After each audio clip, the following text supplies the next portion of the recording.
Welcome to Read Realm, where we upload different types of audiobooks every week. Before starting to listen to this book, please subscribe to our channel to support this channel and give the chance to upload more books for bookworms. Welcome to Part 2 of The Power of Now by Eckhart Tolle, a transformative guide to spiritual enlightenment and living in the present moment. In this audiobook, you'll explore deeper insights into mindfulness, letting go of past pain, and embracing the power of the now. Tolle's teachings are a powerful reminder of how inner peace and true happiness can be achieved by staying present. Stay tuned and enjoy this journey toward personal transformation and self-awareness. The inner purpose of your life's journey. I can see the truth of what you are saying, but I still think that we must have purpose on our life's journey. Otherwise we just drift. And purpose means future, doesn't it? How do we reconcile that with living in the present? When you are on a journey, it is certainly helpful to know where you are going, or at least the general direction in which you are moving. But don't forget, the only thing that is ultimately real about your journey is the step that you are taking at this moment. That's all there ever is. Your life's journey has an outer purpose and an inner purpose. The outer purpose is to arrive at your goal or destination, to accomplish what you set out to do, achieve this or that, which, of course, implies future. But if your destination, or the steps you are going to take in the future, take up so much of your attention that they become more important to you than the step you are taking now, then you completely miss the journey's inner purpose, which has nothing to do with where you are going or what you are doing, but everything to do with how. It has nothing to do with future, but everything to do with the quality of your consciousness at this moment. The outer purpose belongs to the horizontal dimension of space and time. The inner purpose concerns a deepening of your being in the vertical dimension of the timeless now. Your outer journey may contain a million steps. Your inner journey only has one, the step you are taking right now. As you become more deeply aware of this one step, you realize that it already contains within itself all the other steps as well as the destination. This one step then becomes transformed into an expression of perfection, an act of great beauty and quality. It will have taken you into being, and the light of being will shine through it. This is both the purpose and the fulfillment of your inner journey, the journey into yourself. Does it matter whether we achieve our outer purpose, whether we succeed or fail in the world? It will matter to you as long as you haven't realized your inner purpose. After that, the outer purpose is just a game that you may continue to play simply because you enjoy it.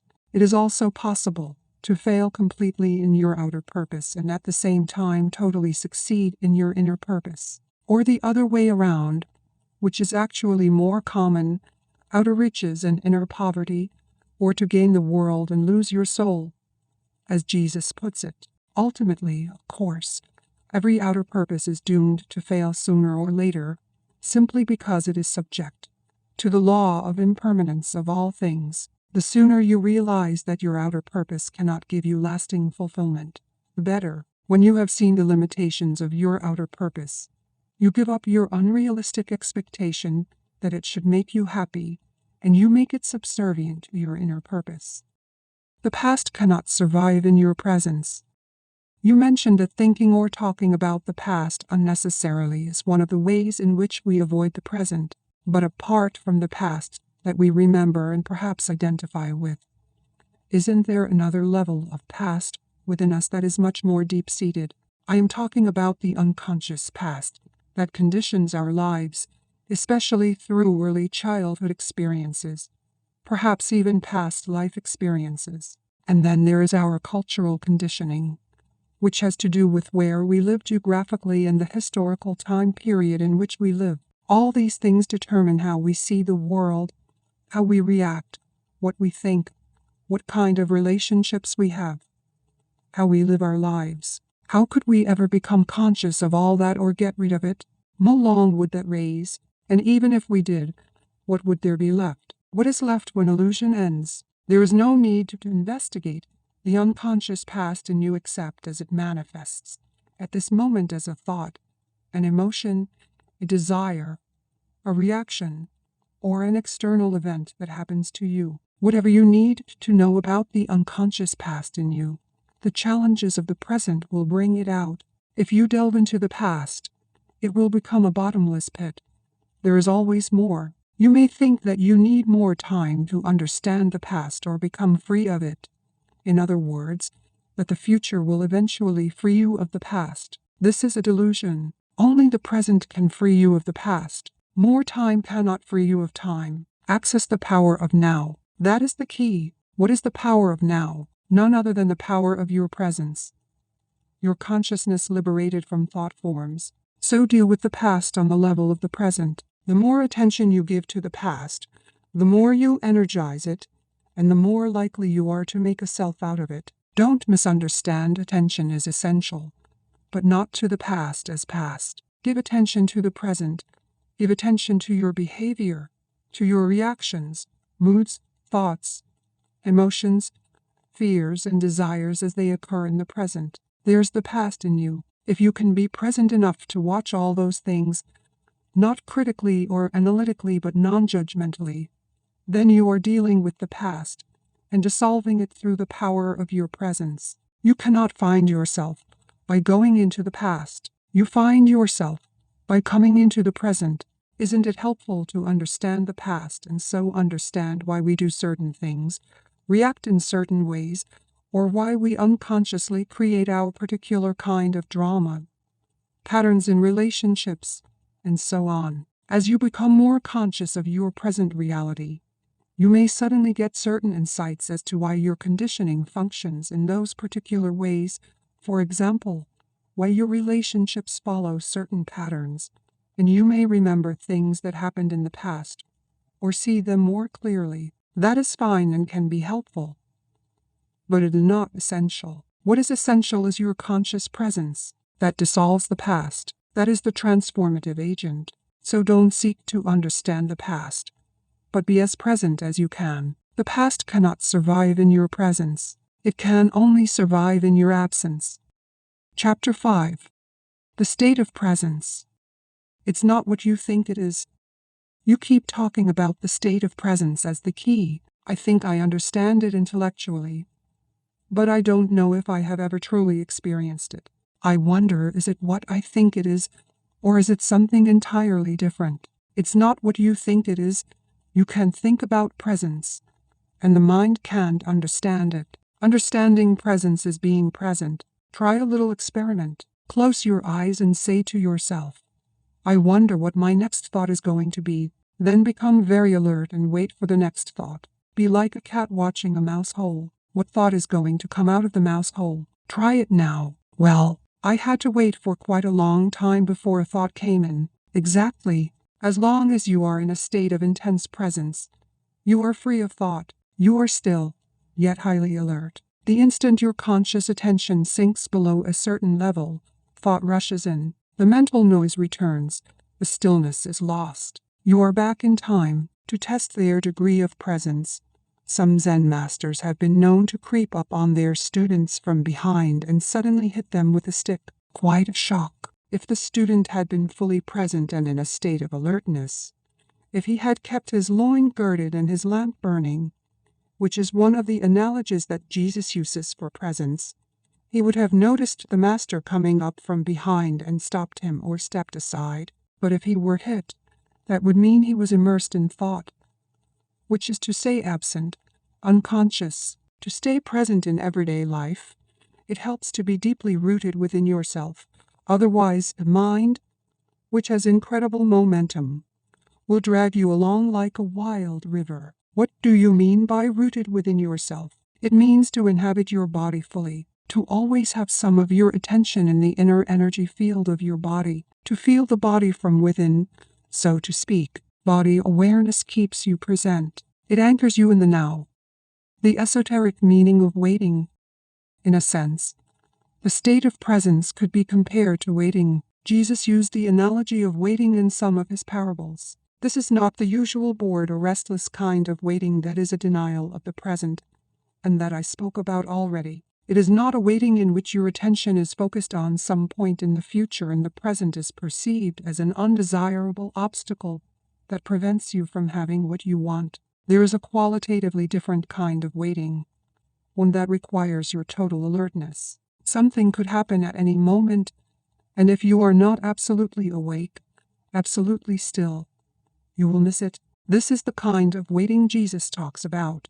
In that state, all your attention is in the now. There is none left for daydreaming, thinking, remembering, anticipating. There is no tension in it, no fear, just alert presence. You are present with your whole being, with every cell of your body. In that state, the you that has a past and a future, the personality if you like, is hardly there anymore, and yet nothing of value is lost. You are still essentially yourself. In fact, you are more fully yourself than you ever were before, or rather it is only now that you are truly yourself. Be like a servant waiting for the return of the master, says Jesus. The servant does not know at what hour the master is going to come, so he stays awake, alert, poised still.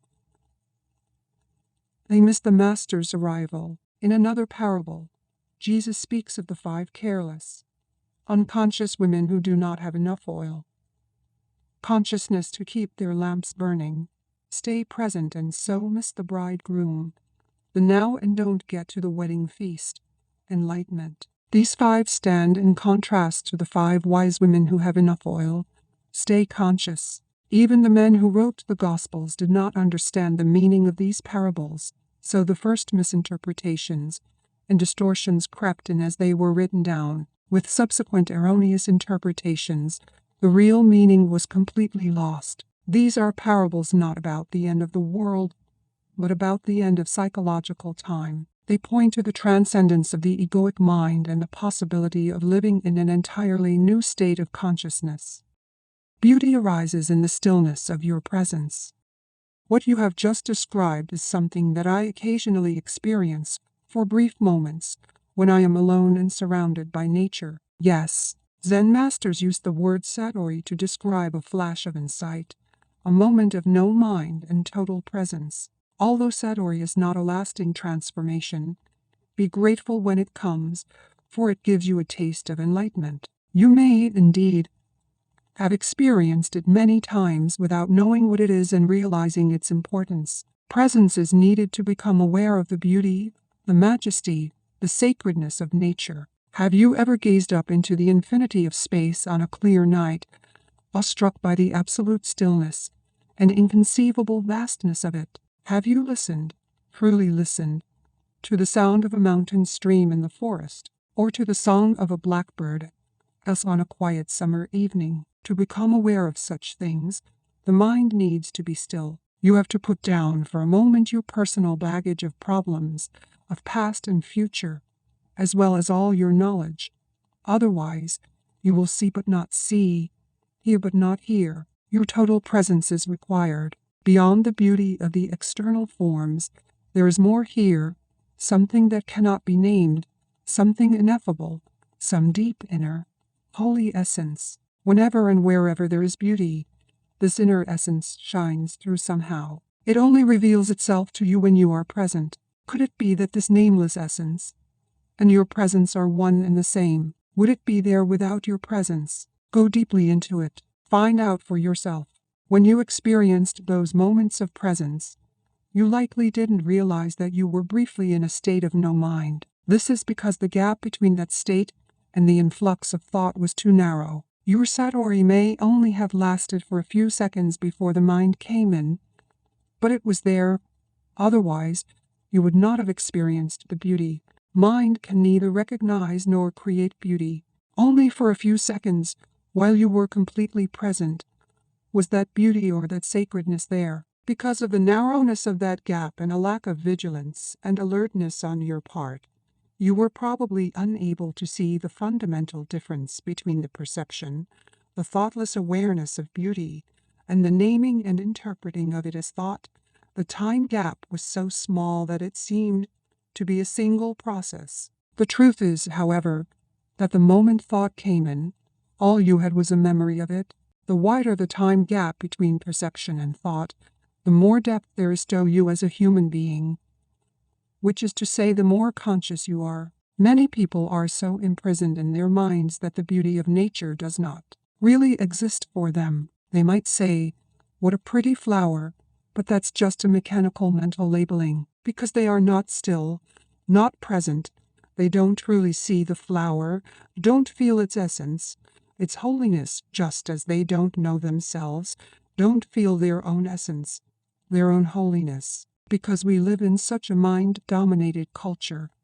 Most modern art, architecture, music, and literature are devoid of beauty, of inner essence, with very few exceptions. The reason is that the people who create those things cannot even for a moment free themselves from their mind. So they are never in touch with that place within where true creativity and beauty arise. The mind left to itself creates monstrosities, and not only in art galleries. Look at our urban landscapes and industrial wastelands. No civilization has ever produced so much ugliness.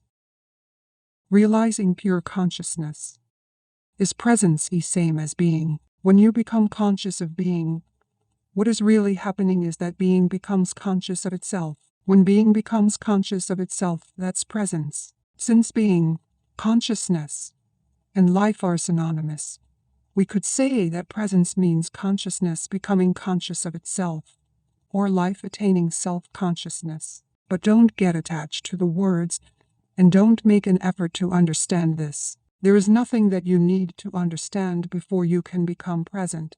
I do understand what you just said, but it seems to imply that being, the ultimate transcendental reality, is not yet complete, that it is undergoing a process of development. Does God need time for personal growth? Yes, but only as seen from the limited perspective of the manifested universe.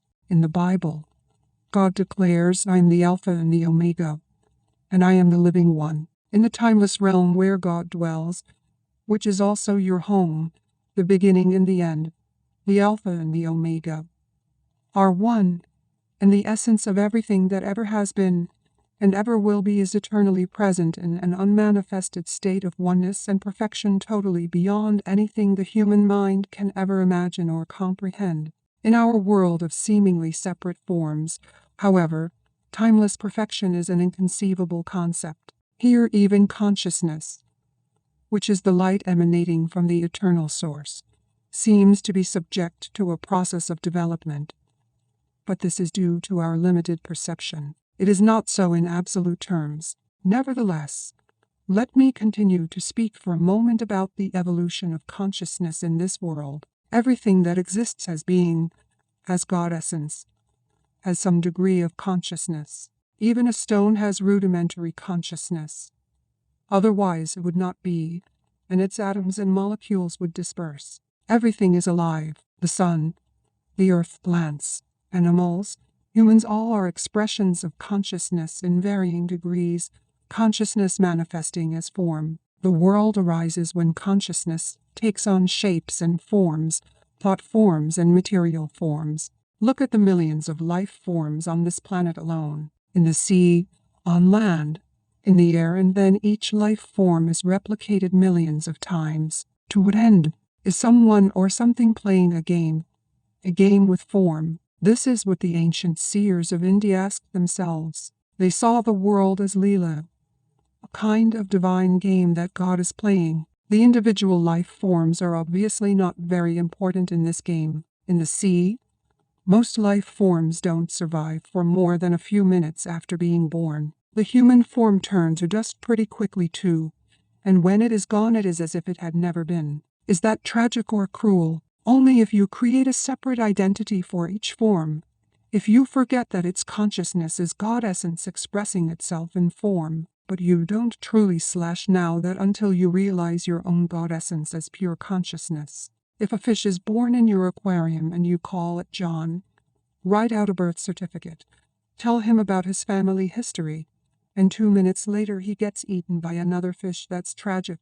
But it's only tragic because you projected a separate self where there was none. You got hold of a fraction of a dynamic process, a molecular dance, and made a separate entity out of it. Consciousness takes on the disguise of forms until they reach such complexity that it completely loses itself in them. In present-day humans, consciousness is completely identified with its disguise. It only knows itself as form and therefore lives in fear of the annihilation of its physical or psychological form. This is the egoic mind, and this is where considerable dysfunction sets in. It now looks as if something had gone very wrong somewhere along the line of evolution. But even this is part of Leela, the divine game. Finally, the pressure of suffering created by this apparent dysfunction forces consciousness to disidentify from form and awakens it from its dream of form. It regains self-consciousness, but it is at a far deeper level than when it lost it. This process is explained by Jesus in his parable of the lost son, who leaves his father's home, squanders his wealth, becomes destitute, and is then forced by his suffering to return home. When he does, his father loves him more than before. The son's state is the same as it was before, yet not the same. It has an added dimension of depth. The parable describes a journey from unconscious perfection, through apparent imperfection and evil to conscious perfection. Can you now see the deeper and wider significance of becoming present as the watcher of your mind? Whenever you watch the mind, you withdraw consciousness from mind forms, which then becomes what we call the watcher or the witness. Consequently, the watcher pure consciousness beyond form becomes stronger, and the mental formations become weaker. When we talk about watching the mind, we are personalizing an event that is truly of cosmic significance. Through you, consciousness is awakening out of its dream of identification with form and withdrawing from form. This foreshadows what is already part of an event that is probably still in the distant future, as far as chronological time is concerned. The event is called the end of the world. When consciousness frees itself from its identification with physical and mental forms, it becomes what we may call pure or enlightened consciousness, or presence. This has already happened in a few individuals, and it seems destined to happen soon on a much larger scale. Although there is no absolute guarantee that it will happen, most humans are still in the grip of the egoic mode of consciousness, identified with their mind and run by their mind. If they do not free themselves from their mind in time, they will be destroyed by it. They will experience increasing confusion, conflict, violence, illness, despair, madness. Egoic mind has become like a sinking ship. If you don't get off, you will go down with it. The collective egoic mind is the most dangerously insane and destructive entity ever to inhabit this planet. What do you think will happen on this planet if human consciousness remains unchanged? Already, for most humans, the only respite they find from their own minds is to occasionally revert to a level of consciousness below thought. Everyone does that every night during sleep, but this also happens to some extent through sex, alcohol, and other drugs that suppress excessive mind activity. If it weren't for alcohol, tranquilizers, antidepressants, as well as the illegal drugs, which are all consumed in vast quantities, the insanity of the human mind would become even more glaringly obvious than it is already. I believe that, if deprived of their drugs, a large part of the population would become a danger to themselves and others. These drugs, of course, simply keep you stuck in dysfunction. Their widespread use only delays the breakdown of the old mind structures and the emergence of higher consciousness. While individual users may get some relief from the daily torture inflicted on them by their minds, they are prevented from generating enough conscious presence to rise above thought and so find true liberation. Falling back to a level of consciousness below mind, which is the pre-thinking level of our distant ancestors and of animals and plants, is not an option for us. There is no way back. If the human race is to survive, it will have to go on to the next stage. Consciousness is evolving throughout the universe in billions of forms, so even if we did make it, this wouldn't matter on a cosmic scale. No gain in consciousness is ever lost, so it would simply express itself through some other form. But the very fact that I am speaking here and you are listening or reading this is a clear sign that the new consciousness is gaining a foothold on the planet. There is nothing personal in this. I am not teaching you. You are consciousness, and you are listening to yourself. There is an Eastern saying, the teacher and the taught together create the teaching. In any case, the words in themselves are not important. They are not the truth. They only point to it. I speak from presence. And as I speak, you may be able to join me in that state, although every word that I use has a history, of course, and comes from the past. As all language does, the words that I speak to you now are carriers of the high energy frequency of presence, quite apart from the meaning they convey as words. Silence is an even more potent carrier of presence. So when you read this or listen to me speak, be aware of the silence between and underneath the words. Be aware of the gaps. To listen to the silence, wherever you are, is an easy and direct way of becoming present. Even if there is noise, there is always some silence underneath and in between the sounds. Listening to the silence immediately creates stillness inside you. Only the stillness in you can perceive the silence outside. And what is stillness other than presence? Consciousness freed from thought forms. Here is the living realization of what we have been talking about. Christ, the reality of your divine presence.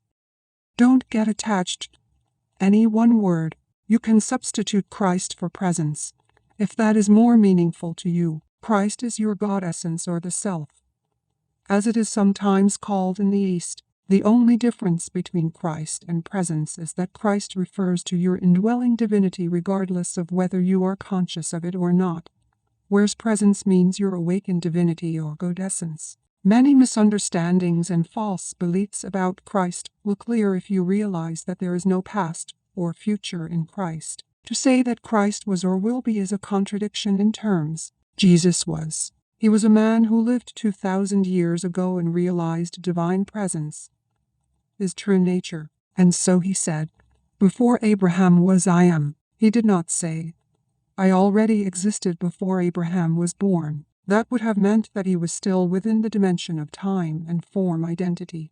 The words I am used in the sentence that starts in the past can indicate a radical shift, a discontinuity in the temporal dimension. It is a Zen-like statement of great profundity. Jesus attempted to convey directly, not through discursive thought, the meaning of presence, of self-realization. He had gone beyond the consciousness dimension governed by time, into the realm of the timeless. The dimension of eternity had come into this world. Eternity, of course, does not mean endless time, but no time. Thus, the man Jesus became Christ, a vehicle for pure consciousness.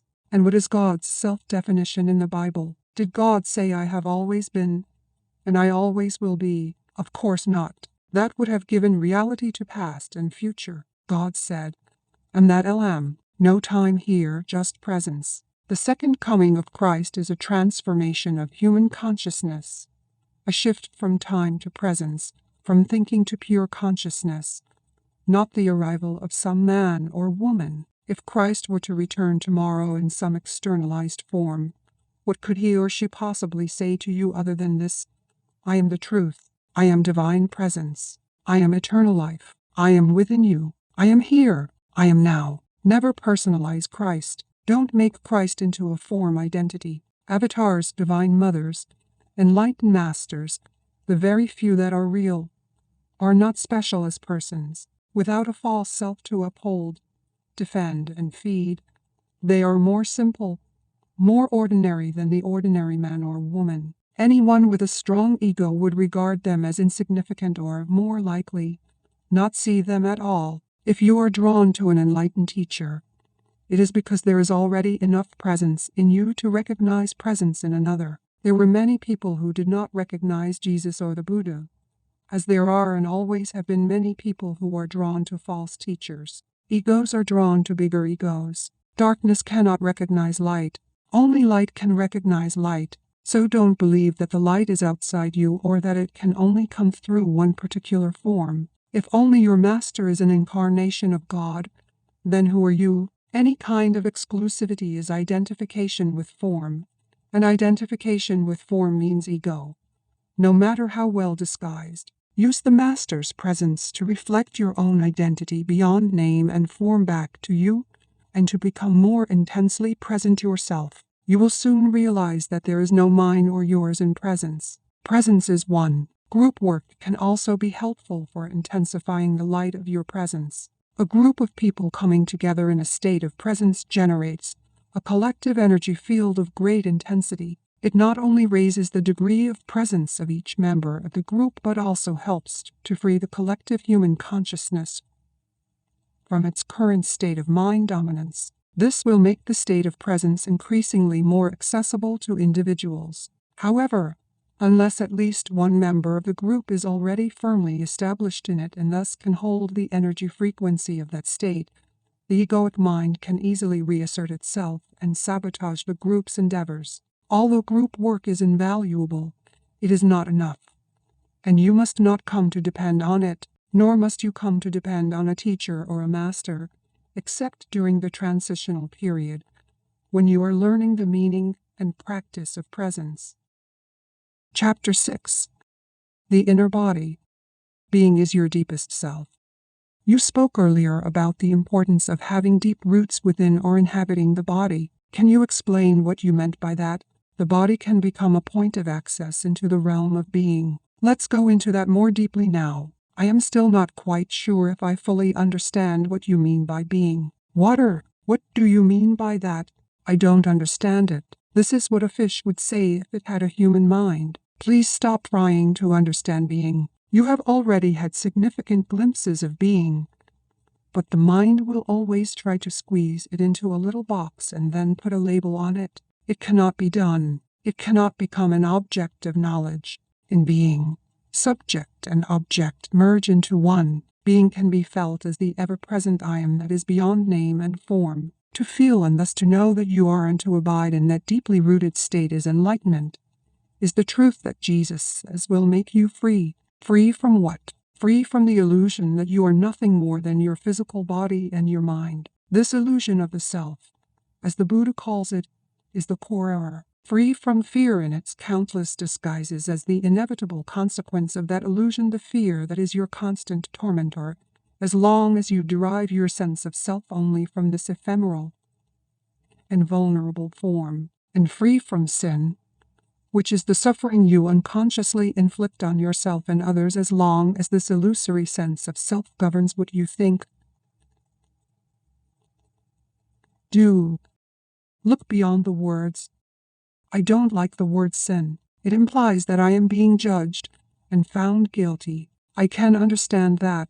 Over the centuries, many erroneous views and interpretations have accumulated around words such as sin, due to ignorance, misunderstanding, or a desire to control, but they contain an essential core of truth. If you are unable to look beyond such interpretations and so cannot recognize the reality to which the word points, then don't use it. Don't get stuck on the level of words. A word is no more than a means to an end. It's an abstraction, not unlike a signpost. It points beyond itself. The word honey isn't honey. You can study and talk about honey for as long as you like, but you won't really know it until you taste it. After you have tasted it, the word becomes less important to you. You won't be attached to it anymore. Similarly, you can talk or think about God continuously for the rest of your life. But does that mean you know or have even glimpsed the reality to which the word points? It really is no more than an obsessive attachment to a signpost, a mental idol. The reverse also applies. If for whatever reason you disliked the word honey, that might prevent you from ever tasting it. If you had a strong aversion to the word God, which is a negative form of attachment, you may be denying not just the word but also the reality to which it points. You would be cutting yourself off from the possibility of experiencing that reality. All this is, of course, intrinsically connected with being identified with your mind. So, if a word doesn't work for you anymore, then drop it and replace it with one that does work. If you don't like the word sin, then call it unconsciousness or insanity. That may get you closer to the truth, the reality behind the word, than a long misused word like sin, and leaves little room for guilt. I don't like those words either. They imply that there is something wrong with me. I am being judged. Of course, there is something wrong with you and you are not being judged.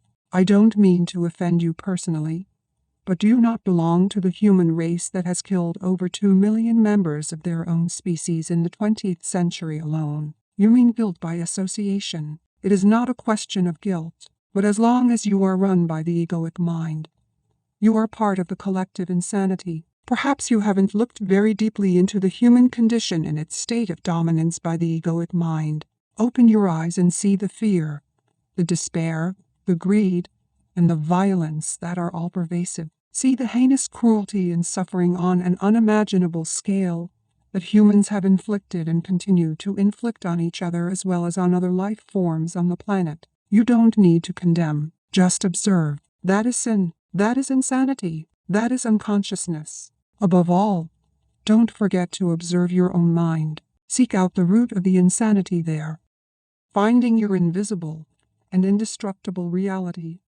You said that identification with our physical form is part of the illusion, so how can the body, the physical form, bring you to a realization the body that you can see and touch cannot take you into being, but that visible and tangible body is only an outer shell, or rather a limited and distorted perception of a deeper reality. In your natural state of connectedness with being, this deeper reality can be felt every moment as the invisible inner body, the animating presence within you. So to inhabit the body is to feel the body from within, to feel the life inside the body and thereby come to know that you are beyond the outer form. But that is only the beginning of an inward journey that will take you ever more deeply into a realm of great stillness and peace, yet also of great power and vibrant life. At first, you may only get fleeting glimpses of it, but through them you will begin to realize that you are not just a meaningless fragment in an alien universe, briefly suspended between birth and death, allowed a few short-lived pleasures followed by pain and ultimate annihilation. Underneath your outer form, you are connected with something so vast, so immeasurable and sacred, that it cannot be conceived or spoken of, yet I am speaking of it now. I am speaking of it not to give you something to believe in, but to show you how you can know it for yourself. You are cut off from being as long as your mind takes up all your attention. When this happens, and it happens continuously for most people, you are not in your body. The mind absorbs all your consciousness and transforms it into mind stuff. You cannot stop thinking. Compulsive thinking has become a collective disease. Your whole sense of who you are is then derived from mind activity. Your identity, as it is no longer rooted in being, becomes a vulnerable and ever-needy mental construct, which creates fear as the predominant underlying emotion. The one thing that truly matters is then missing from your life. Awareness of your deeper self, your invisible and indestructible reality. To become conscious of being, you need to reclaim consciousness from the mind. This is one of the most essential tasks on your spiritual journey. It will free vast amounts of consciousness that previously had been trapped in useless and compulsive thinking. A very effective way of doing this is simply to take the focus of your attention away from thinking and direct it into the body, where being can be felt in the first instance as the invisible energy field that gives life to what you perceive as the physical body. Connecting with the inner body. Please try it now. You may find it helpful to close your eyes for this practice. Later on, when being in the body has become natural and easy, will no longer be necessary. Direct your attention into the body. Feel it from within. Is it alive? Is there life in your hands, arms, legs, and feet, in your abdomen, your chest? Can you feel the subtle energy field that pervades the entire body and gives vibrant life to every organ and every cell? Can you feel it simultaneously in all parts of the body as a single field of energy? Keep focusing on the feeling of your inner body for a few moments. Do not start to think about it. Feed it. The more attention you give it, the clearer and stronger this feeling will become. It will feel as if every cell is becoming more alive, and if you have a strong visual sense, you may get an image of your body becoming luminous. Although such an image can help you temporarily, pay more attention to the feeling than to any image that may arise. An image, no matter how beautiful or powerful, is already defined in form, so there is less scope for penetrating more deeply. The feeling of your inner body is formless, limitless, and unfathomable. You can always go into it more deeply. If you cannot feel very much at this stage, Pay attention to whatever you can feel. Perhaps there is just a slight tingling in your hands or feet. That's good enough for the moment. Just focus on the feeling. Your body is coming alive. Later we will practice some more. Please open your eyes now, but keep some attention in the inner energy field of the body even as you look around the room. The inner body lies at the threshold between your form identity and your essence identity, your true nature. Never lose touch with it. Transformation through the body. Why have most religions condemned or denied the body? It seems that spiritual seekers have always regarded the body as a hindrance or even as sinful. Why have so few seekers become finders? On the level of the body, humans are very close to animals. All the basic bodily functions, pleasure, pain, breathing, eating, drinking, defecating, sleeping, the drive to find a mate and procreate, and of course birth and death we share with the animals. A long time after their fall from a state of grace and oneness into illusion, humans suddenly woke up in what seemed to be an animal body, and they found this very disturbing. Don't fool yourself. You are no more than an animal. This seemed to be the truth that was staring them in the face, but it was too disturbing a truth to tolerate. Adam and Eve saw that they were naked, and they became afraid. Unconscious denial of their animal nature set in very quickly. The threat that they might be taken over by powerful instinctual drives and revert back to complete unconsciousness was indeed a very real one. Shame and taboos appeared around certain parts of the body and bodily functions, especially sexuality. The light of their consciousness was not yet strong enough to make friends with their animal nature, to allow it to be and even enjoy that aspect of themselves, let alone to go deeply into it to find the divine hidden within it, the reality within the illusion. So they did what they had to do. They began to disassociate from their body. They now saw themselves as having a body, rather than just being it. When religions arose, this disassociation became even more pronounced as the "you are not your body" belief. Countless people in East and West throughout the ages have tried to find God, salvation, or enlightenment through denial of the body. This took the form of denial of sense pleasures and of sexuality in particular, fasting, and other ascetic practices. They even inflicted pain on the body in an attempt to weaken or punish it because they regarded it as sinful. In Christianity, this used to be called mortification of the flesh. Others tried to escape from the body by entering trance states or seeking out of the body experiences.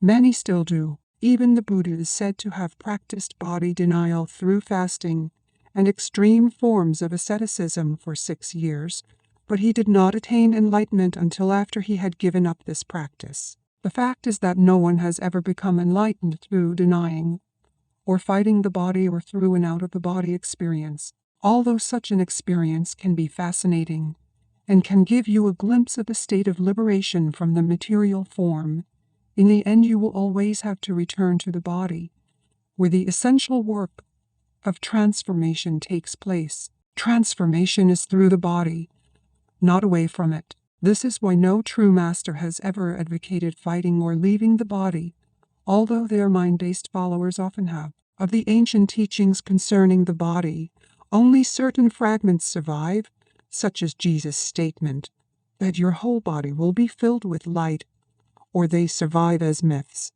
such as the belief that Jesus never relinquished his body, but remained one with it and ascended into heaven with it. Almost no one to this day has understood those fragments, or the hidden meaning of certain myths, and the "you are not your body" belief has prevailed universally, leading to body denial and attempts to escape from the body. Countless seekers have thus been prevented from attaining spiritual realization for themselves and becoming finders. Is it possible to recover the lost teachings on the significance of the body, or to reconstruct them from the existing fragments? There is no need for that.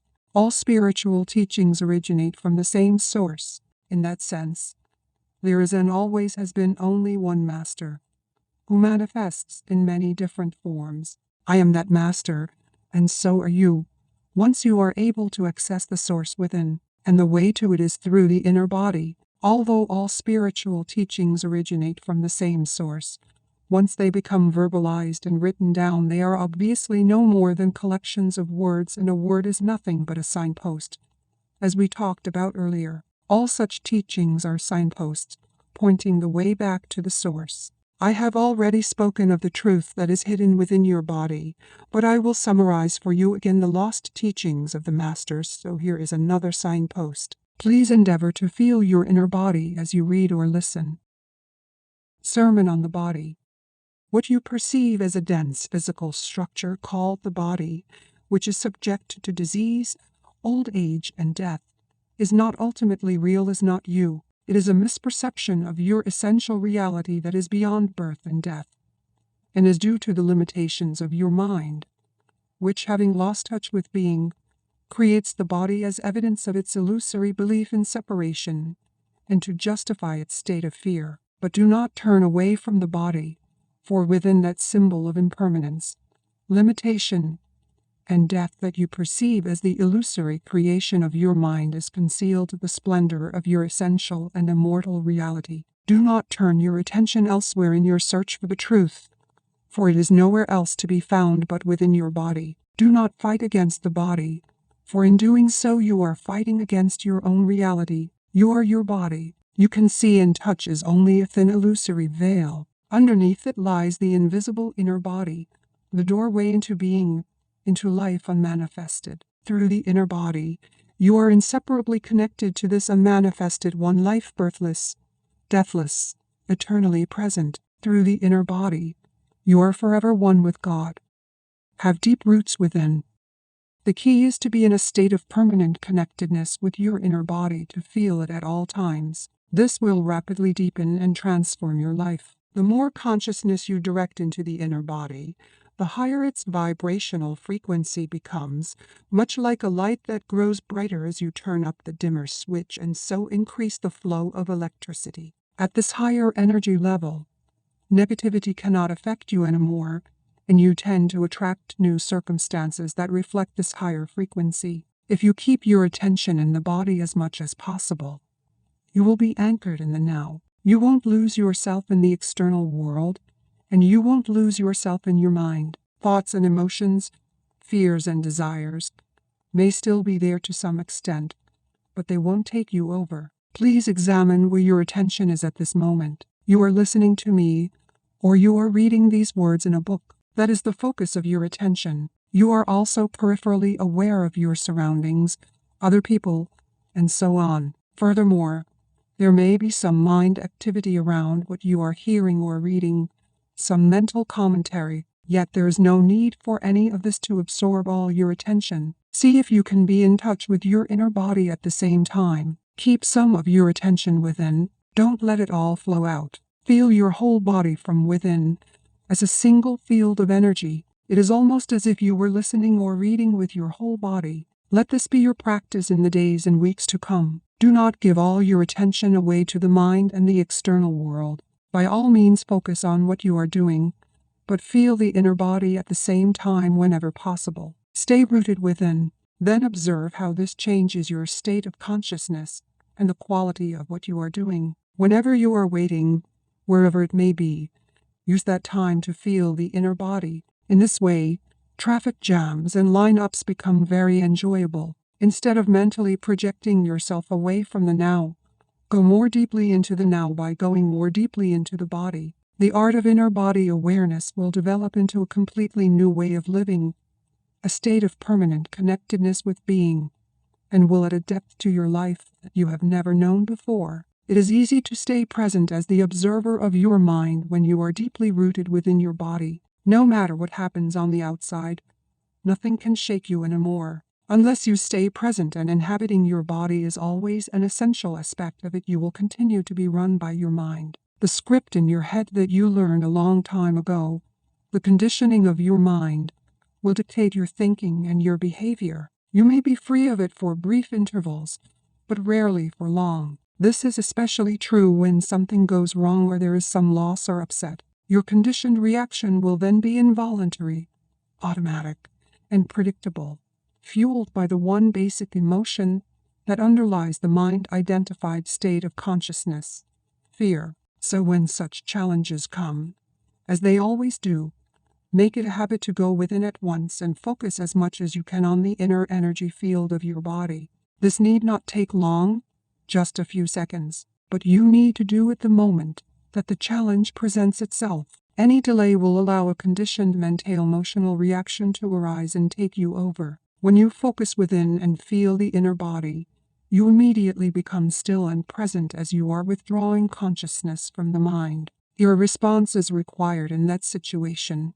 It will come up from this deeper level. Just as the sun is infinitely brighter than a candle flame, there is infinitely more intelligence in being than in your mind. As long as you are in conscious contact with your inner body, you are like a tree that is deeply rooted in the earth, or a building with a deep and solid foundation. The latter analogy is used by Jesus in the generally misunderstood parable of the two men who build a house. One man builds it on the sand, without a foundation, and when the storms and floods come, the house is swept away. The other man digs deep until he reaches the rock, then builds his house, which is not swept away by the floods. Before you enter the body, forgive. I felt very uncomfortable when I tried to put my attention on the inner body. There was a feeling of agitation and some nausea. So I haven't been able to experience. You're talking about what you felt was a lingering emotion that you were probably unaware of until you started putting some attention into the body. Unless you first give it some attention, the emotion will prevent you from gaining access to the inner body, which lies at a deeper level underneath it. Attention does not mean that you start thinking about it. It means to just observe the emotion, to feel it fully, and so to acknowledge and accept it as it is. Some emotions are easily identified: anger, fear, grief, and so on. Others may be much harder to label. They may just be vague feelings of unease, heaviness, or constriction, halfway between an emotion and a physical sensation. In any case, what matters is not whether you can attach a mental label to it, but whether you can bring the feeling of it into awareness as much as possible. Attention is the key to transformation, and full attention also implies acceptance. Attention is like a beam of light, the focused power of your consciousness that transmutes everything into itself. In a fully functional organism, an emotion has a very short lifespan. It is like a momentary ripple or wave on the surface of your being. When you are not in your body, however, an emotion can survive inside you for days or weeks, or join with other emotions of a similar frequency that have merged in the pain body, a parasite that can live inside you for years, feed on your energy, lead to physical illness, and make your life miserable.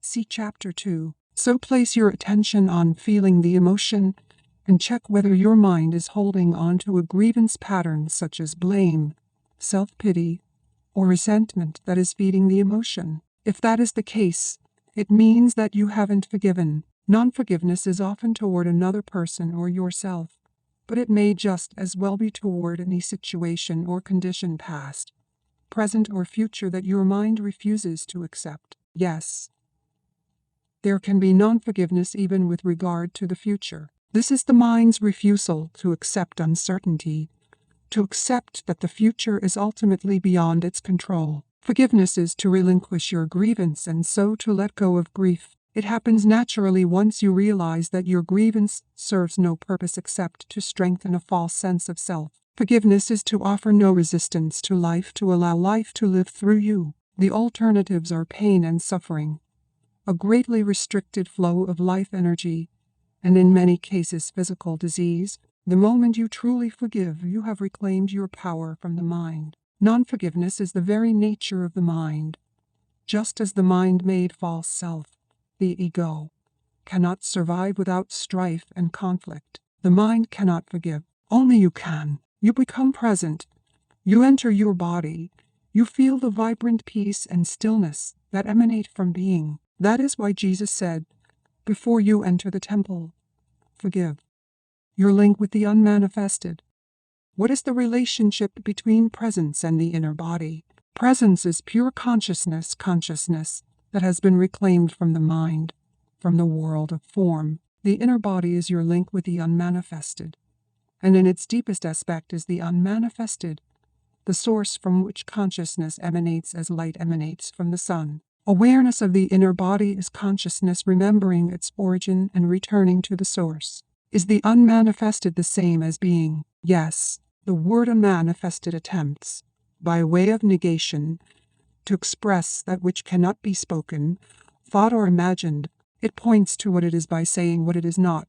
Being, on the other hand, is a positive term. Please don't get attached to either of these words or start believing in them. They are no more than signposts. You said that presence is consciousness that has been reclaimed from the mind. Who does the reclaiming? You do. But since in your essence, you are consciousness, we might as well say that it is an awakening of consciousness from the dream of form. This does not mean that your own form will instantly vanish in an explosion of light. You can continue in your present form yet be aware of the formless and deathless deep within you. I must admit that this is way beyond my comprehension, and yet on some deeper level I seem to know what you are talking about. It's more like a feeling than anything else. Am I deceiving myself? No, you are not. Feeling will get you closer to the truth of who you are than thinking. I cannot tell you anything that deep within you don't already know. When you have reached a certain stage of inner connectedness, you recognize the truth when you hear it. If you haven't reached that stage yet, the practice of body awareness will bring about the deepening that is necessary, slowing down the aging process. In the meantime, awareness of the inner body has other benefits in the physical realm. One of them is a significant slowing down of the aging of the physical body, whereas the outer body normally appears to grow old and wither fairly quickly. The inner body does not change with time, except that you may feel it more deeply and become it more fully. If you are 20 years old now, the energy field of your inner body will feel just the same when you are 80. It will be just as vibrantly alive.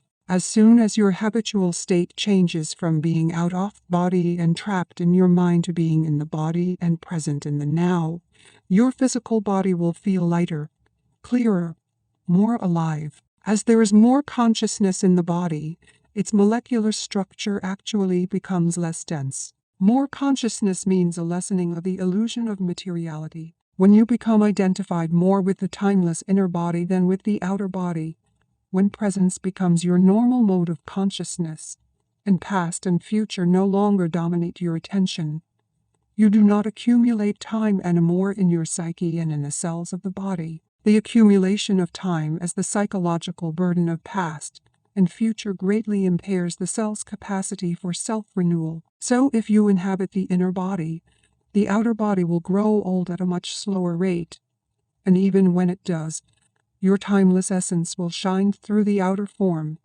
and you will not give the appearance of an old person. Is there any scientific evidence for this? Try it out and you will be the evidence. Strengthening the immune system. Another benefit of this practice in the physical realm is a great strengthening of the immune system which occurs when you inhabit the body. The more consciousness you bring into the body, the stronger the immune system becomes. It is as if every cell awakens and rejoices. The body loves your attention. It is also a potent form of self-healing. Most illnesses creep in when you are not present in the body. If the master is not present in the house, all kinds of shady characters will take up residence there. When you inhabit your body, it will be hard for unwanted guests to enter. It is not only your physical immune system that becomes strengthened, your psychic immune system is greatly enhanced as well. The latter protects you from the negative mental emotional force fields of others, which are highly contagious. Inhabiting the body protects you not by putting up a shield, but by raising the frequency vibration of your total energy field, so that anything that vibrates at a lower frequency, such as fear, anger, depression, and so on, now exists in what is virtually a different order of reality. It doesn't enter your field of consciousness anymore, or if it does, you don't need to offer any resistance to it because it passes right through you. Please don't just accept or reject what I am saying. Put it to the test. There is a simple but powerful self-healing meditation that you can do whenever you feel the need to boost your immune system. It is particularly effective if used when you feel the first symptoms of an illness, but it also works with illnesses that are already entrenched if you use it at frequent intervals and with an intense focus. It will also counteract any disruption of your energy field by some form of negativity. However, it is not a substitute for the moment-to-moment practice of being in the body. Otherwise, its effect will only be temporary. Here it is. When you are unoccupied for a few minutes, and especially last thing at night before falling asleep and first thing in the morning before getting up, flood your body with consciousness. Close your eyes. Lie flat on your back. Choose different parts of your body to focus your attention on briefly at first. Hands, feet, arms, legs, abdomen, chest, head, and so on. Feel the life energy inside those parts, as intensely as you can. Stay with each part for 15 seconds or so. Then let your attention run through the body like a wave a few times, from feet to head and back again. This need only take a minute or so. After that, feel the inner body in its totality. As a single field of energy, hold that feeling for a few minutes. Be intensely present during that time, present in every cell of your body. Don't be concerned if the mind occasionally succeeds in drawing your attention out of the body, and you lose yourself in some thought. As soon as you notice that this has happened, just return your attention to the inner body. Let the breath take you into the body. At times, when my mind has been very active, it has acquired such momentum that I find it impossible to take my attention away from it and feel the inner body. This happens particularly when I get into a worry or anxiety pattern. Do you have any suggestions? If at any time you are finding it hard to get in touch with the inner body, it is usually easier to focus on your breathing first. Conscious breathing, which is a powerful meditation in its own right, will gradually put you in touch with the body. Follow the breath with your attention as it moves in and out of your body. Breathe into the body and feel your abdomen expanding and contracting slightly with each inhalation and exhalation. If you find it easy to visualize, close your eyes and see yourself surrounded by light or immersed in a luminous substance, a sea of consciousness. Then breathe in that light. Feel that luminous substance filling up your body and making it luminous also. Then gradually focus more on the feeling. You are now in your body. Don't get attached to any visual image. Creative use of mind. If you need to use your mind for a specific purpose, use it in conjunction with your inner body. Only if you are able to be conscious without thought can you use your mind creatively, and the easiest way to enter that state is through your body. Whenever an answer, a solution, or a creative idea is needed, stop thinking for a moment by focusing attention on your inner energy field. Become aware of the stillness. When you resume thinking, it will be fresh and creative. In any thought activity, make it a habit to go back and forth every few minutes or so between thinking and an inner kind of listening, an inner stillness. We could say, don't just think with your head, think with your whole body. The art of listening. When listening to another person, don't just listen with your mind. Listen with your whole body. Feel the energy field of your inner body as you listen. That takes attention away from thinking and creates a still space that enables you to truly listen without the mind interfering. You are giving the other person space to be. It is the most precious gift you can give. Most people don't know how to listen because the major part of their attention is taken up by thinking. They pay more attention to that than to what the other person is saying, and none at all to what really matters, the being of the other person underneath the words in the mind. Of course, you cannot feel someone else's being except through your own. This is the beginning of the realization of oneness, which is Jove, at the deepest level of being. You are one with all that is. Most human relationships consist mainly of minds interacting with each other, not of human beings communicating. Being in communion, no relationship can thrive in that way, and that is why there is so much conflict in relationships. When the mind is running your life, conflict, strife, and problems are inevitable. Being in touch with your inner body creates a clear space of no mind within which the relationship can flower. Chapter 7. Portals into the unmanifested. Going deeply into the body.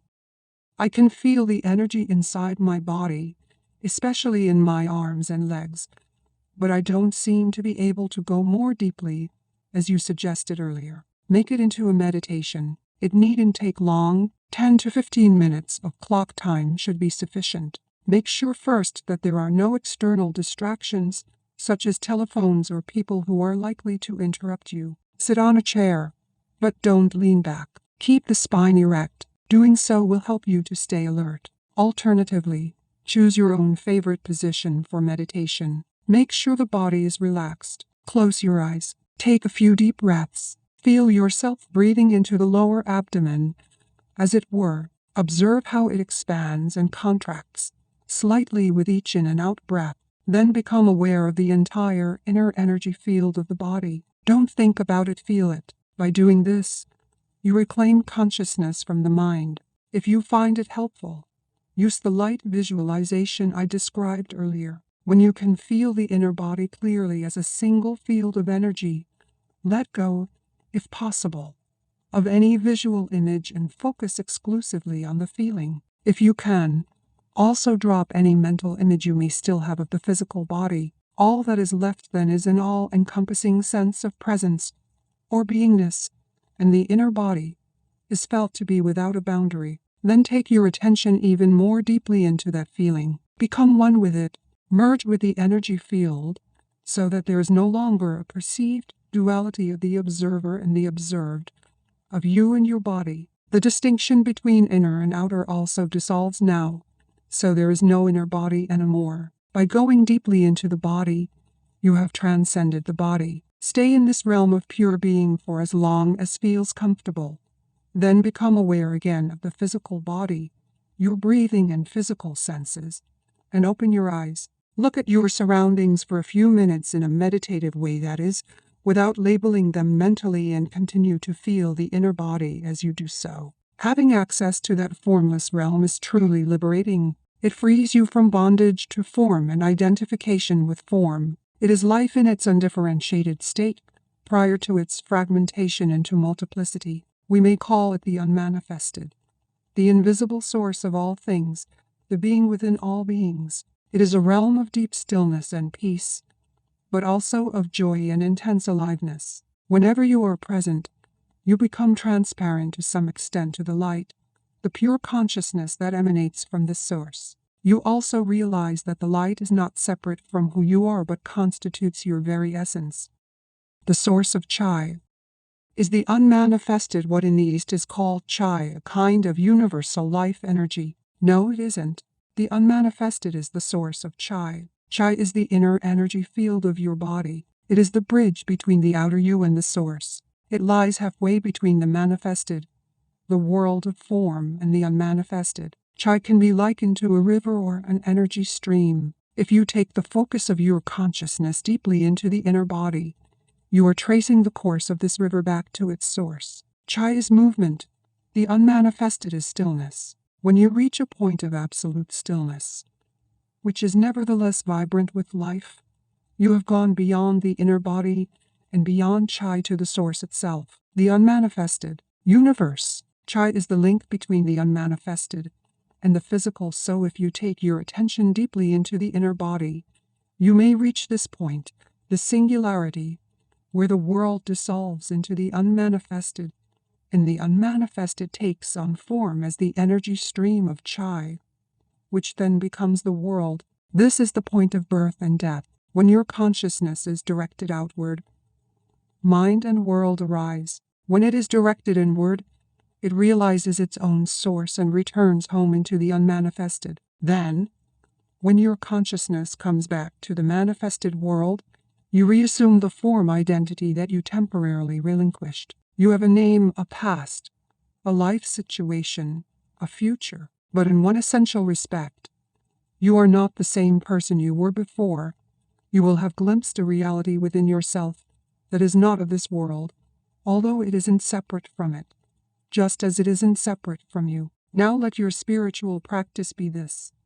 As you go about your life, don't give 100% of your attention to the external world and to your mind. Keep some within. I have spoken about this already. Feel the inner body even when engaged in everyday activities, especially when engaged in relationships or when you are relating with nature. Feel the stillness deep inside it. Keep the portal open. It is quite possible to be conscious of the unmanifested throughout your life. You feel it as a deep sense of peace somewhere in the background, a stillness that never leaves you.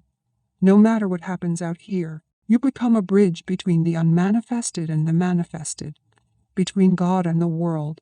This is the state of connectedness with the source that we call enlightenment. Don't get the impression that the unmanifested is separate from the manifested. How could it be? It is the life within every form, the inner essence of all that exists. It pervades this world. Let me explain. Dreamless sleep. You take a journey into the unmanifested every night when you enter the phase of deep dreamless sleep. You merge with the source. You draw from it the vital energy that sustains you for a while when you return to the manifested, the world of separate forms. This energy is much more vital than food. Man does not live by bread alone, but in dreamless sleep, you don't go into it consciously. Although the bodily functions are still operating, you no longer exist in that state. Can you imagine what it would be like to go into dreamless sleep with full consciousness? It is impossible to imagine it, because that state has no content. The unmanifested does not liberate until you enter it consciously. That's why Jesus did not say, "The truth will make you free," but rather, "You will know the truth, and the truth will make you free." This is not a conceptual truth. It is the truth of eternal life beyond form, which is known directly or not at all. But don't attempt to stay conscious in dreamless sleep. It is highly unlikely that you will succeed.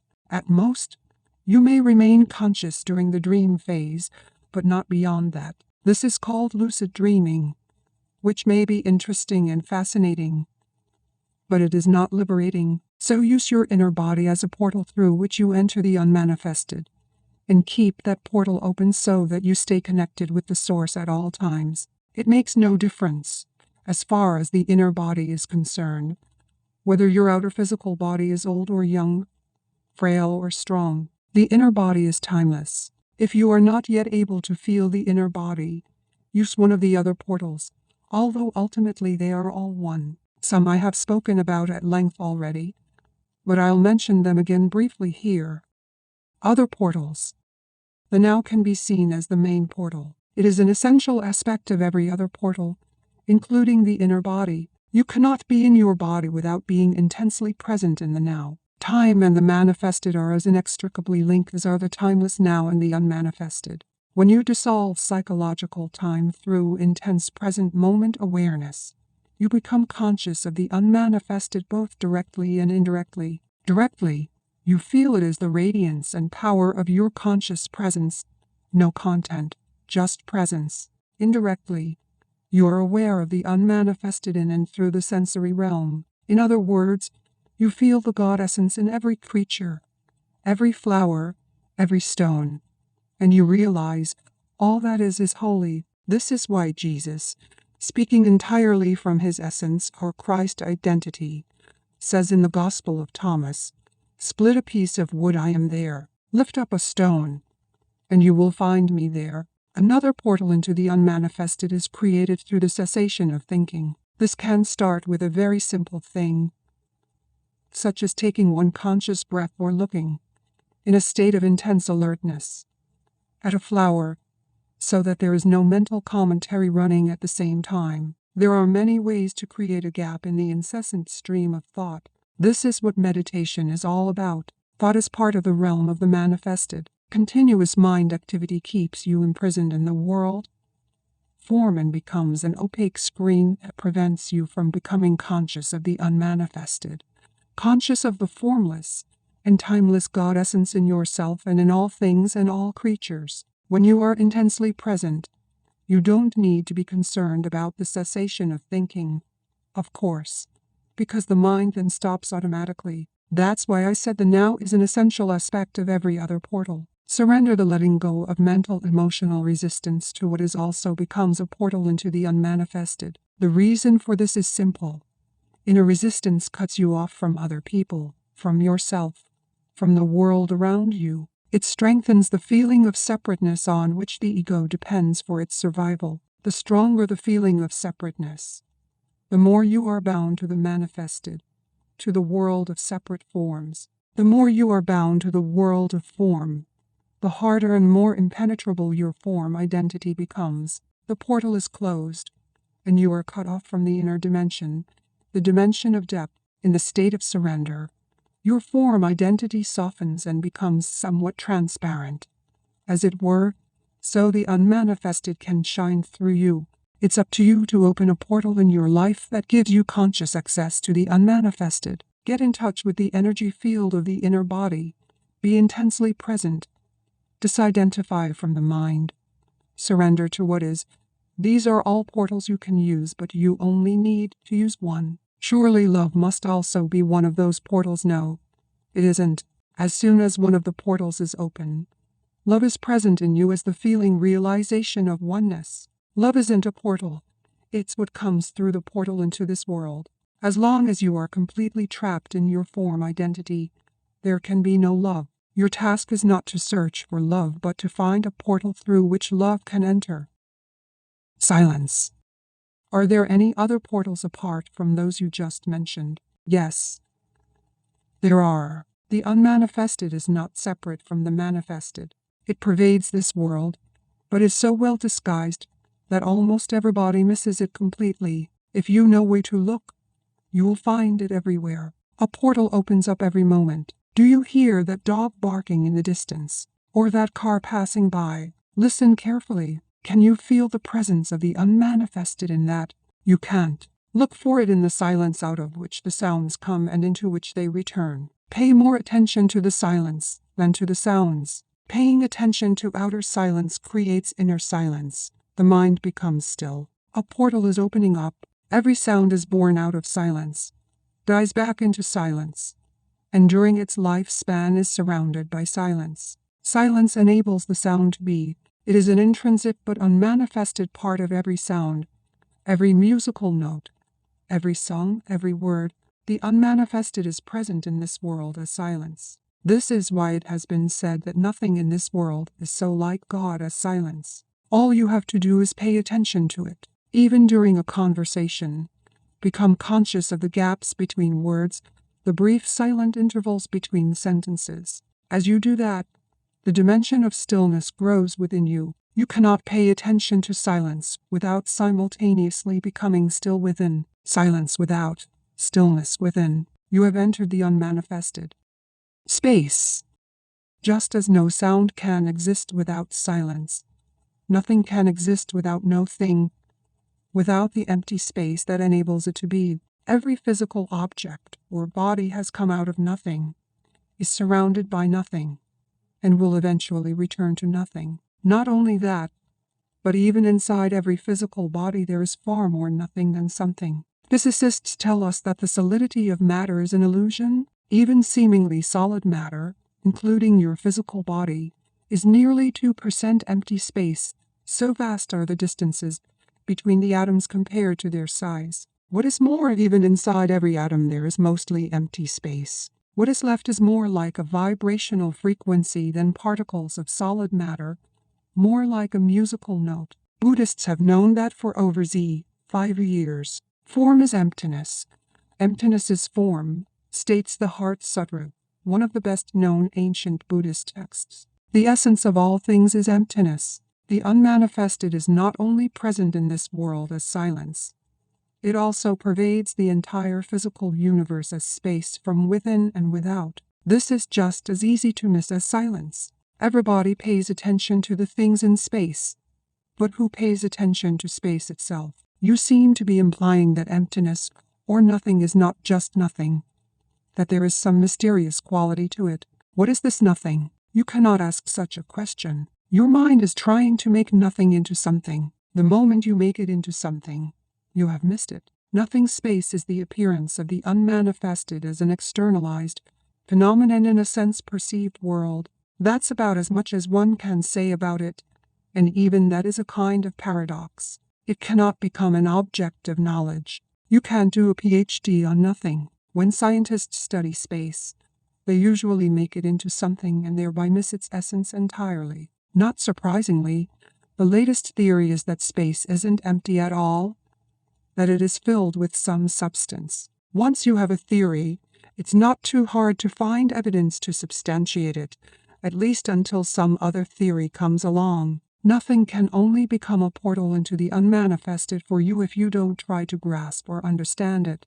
Isn't that what we are doing here? Not at all. I am giving you pointers to show you how you can bring the dimension of the unmanifested into your life. We are not trying to understand it. There is nothing to understand. Space has no existence. To exist literally means to stand out. You cannot understand space because it doesn't stand out. Although in itself it has no existence, it enables everything else to exist. Silence has no existence either, nor does the unmanifested. So what happens if you withdraw attention from the objects in space and become aware of space itself? What is the essence of this room? The furniture, pictures, and so on are in the room.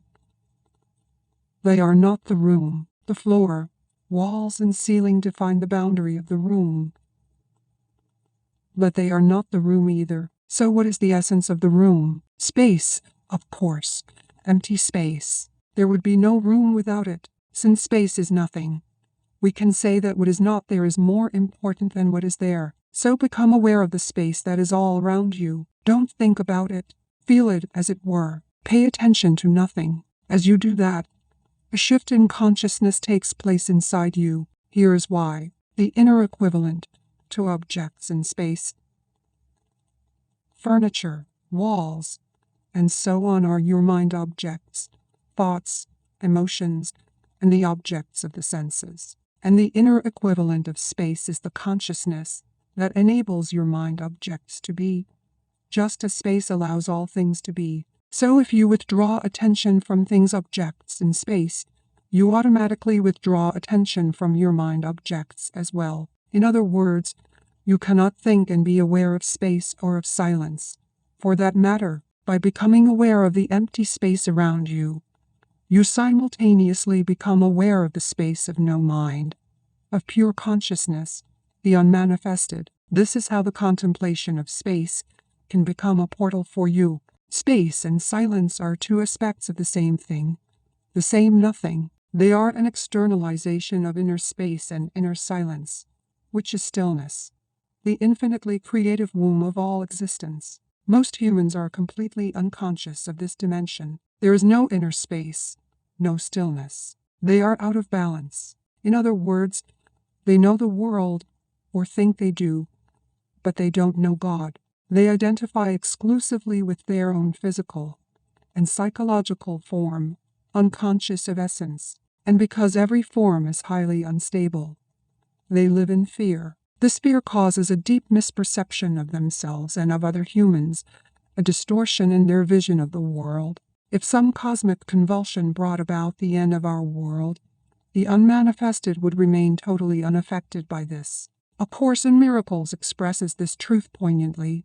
Nothing real can be threatened. Nothing unreal exists. Herein lies the peace of God. If you remain in conscious connection with the unmanifested, you value, love, and deeply respect the manifested and every life form in it as an expression of the one life beyond form. You also know that every form is destined to dissolve again, and that ultimately nothing out here matters all that much. You have overcome the world, in the words of Jesus, or, as the Buddha put it, you have crossed over to the other shore. The true nature of space and time. Now consider this.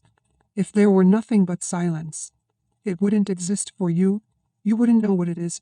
Only when sound appears does silence come into being. Similarly, if there were only space without any objects in space, it wouldn't exist for you. Imagine yourself as a point of consciousness floating in the vastness of space. No stars, no galaxies, just emptiness. Suddenly, space wouldn't be vast anymore. It would not be there at all. There would be no speed, no movement from here to there. At least 2 points of reference are needed for distance and space to come into being. Space comes into being the moment the one becomes two, and as two become the 10,000 things, as Lao Tzu calls the manifested world, space becomes more and more vast. So world and space arise simultaneously. Nothing could be without space. Yet space is nothing. Before the universe came into being, before the Big Bang if you like, there wasn't a vast empty space waiting to be filled. There was no space, as there was no thing. There was only the unmanifested, the One. When the One became the 10,000 things, suddenly space seemed to be there and enabled the many to be. Where did it come from? Was it created by God to accommodate the universe? Of course not. Space is no thing, so it was never created. Go out on a clear night and look up at the sky. The thousands of stars you can see with the naked eye are no more than an infinitesimal fraction of what is there. 1,000 million galaxies can already be detected with the most powerful telescopes. Each galaxy an island universe containing thousands of millions of stars. Yet what is even more awe-inspiring is the infinity of space itself, the depth and stillness that allows all of that magnificence to be. Nothing could be more awe-inspiring and majestic than the inconceivable vastness and stillness of space. And yet, what is it? Emptiness. Vast emptiness. What appears to us as space in our universe perceived through the mind and the senses is the unmanifested itself, externalized. It is the body of God.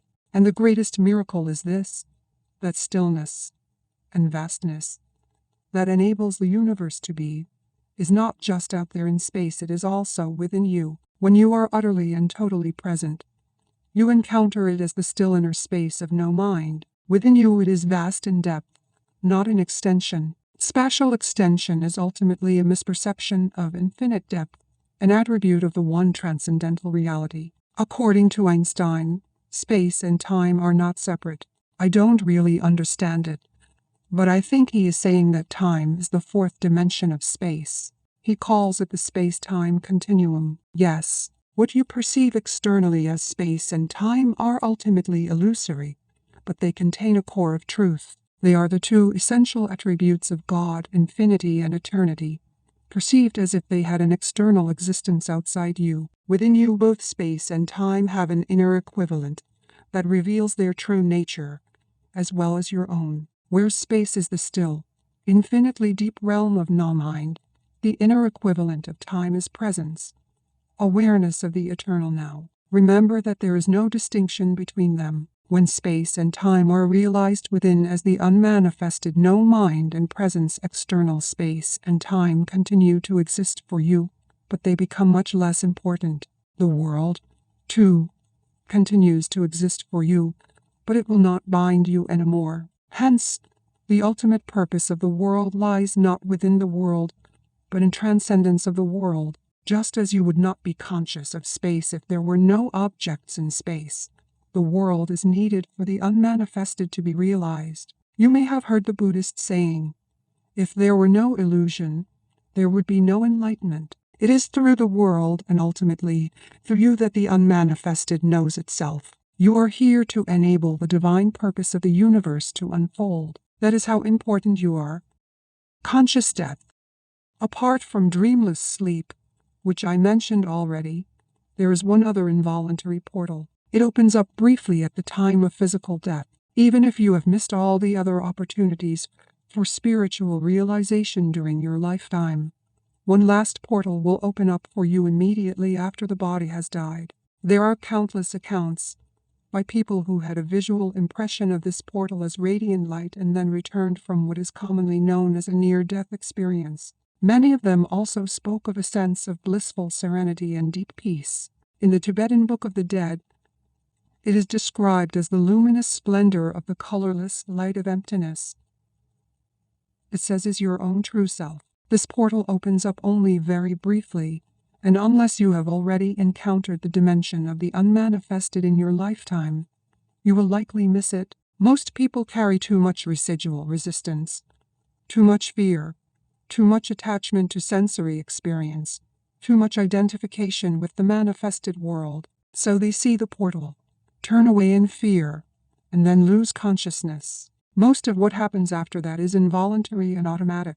Eventually, there will be another round of birth and death. Their presence wasn't strong enough yet for conscious immortality, so going through this portal does not mean annihilation. As with all the other portals, your radiant true nature remains, but not the personality. In any case, whatever is real or of true value in your personality is your true nature shining through. This is never lost. Nothing that is of value, nothing that is real, is ever lost. Approaching death and death itself, the dissolution of the physical form, is always a great opportunity for spiritual realization. This opportunity is tragically missed most of the time, since we live in a culture that is almost totally ignorant of death. Every portal is a portal of death, the death of the false self. When you go through it, you cease to derive your identity from your psychological, mind-made form. You then realize that death is an illusion, just as your identification with form was an illusion. The end of illusion, that's all that death is. It is painful only as long as you cling to illusion. Chapter 8. Enlightened Relationships. Enter the now from wherever you are. I always thought that true enlightenment is not possible, except through love in a relationship between a man and a woman. Isn't this what makes us whole again? How can one's life be fulfilled until that happens? Is that true in your experience? Has this happened to you? Not yet.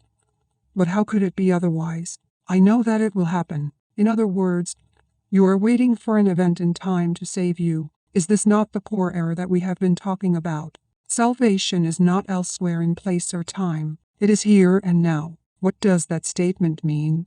Salvation is here and now. I don't understand it. I don't even know what salvation means. Most people pursue physical pleasures or various forms of psychological gratification because they believe that those things will make them happy or free them from a feeling of fear or lack. Happiness may be perceived as a heightened sense of aliveness attained through physical pleasure, or a more secure and more complete sense of self attained through some form of psychological gratification. This is the search for salvation from a state of unsatisfactoriness or insufficiency. Invariably, any satisfaction that they obtain is short-lived, so the condition of satisfaction or fulfillment is usually projected once again onto an imaginary point away from the here and now. When I obtain this or am free of that, then I will be okay. This is the unconscious mindset that creates the illusion of salvation in the future. True salvation is fulfillment, is life in all its fullness.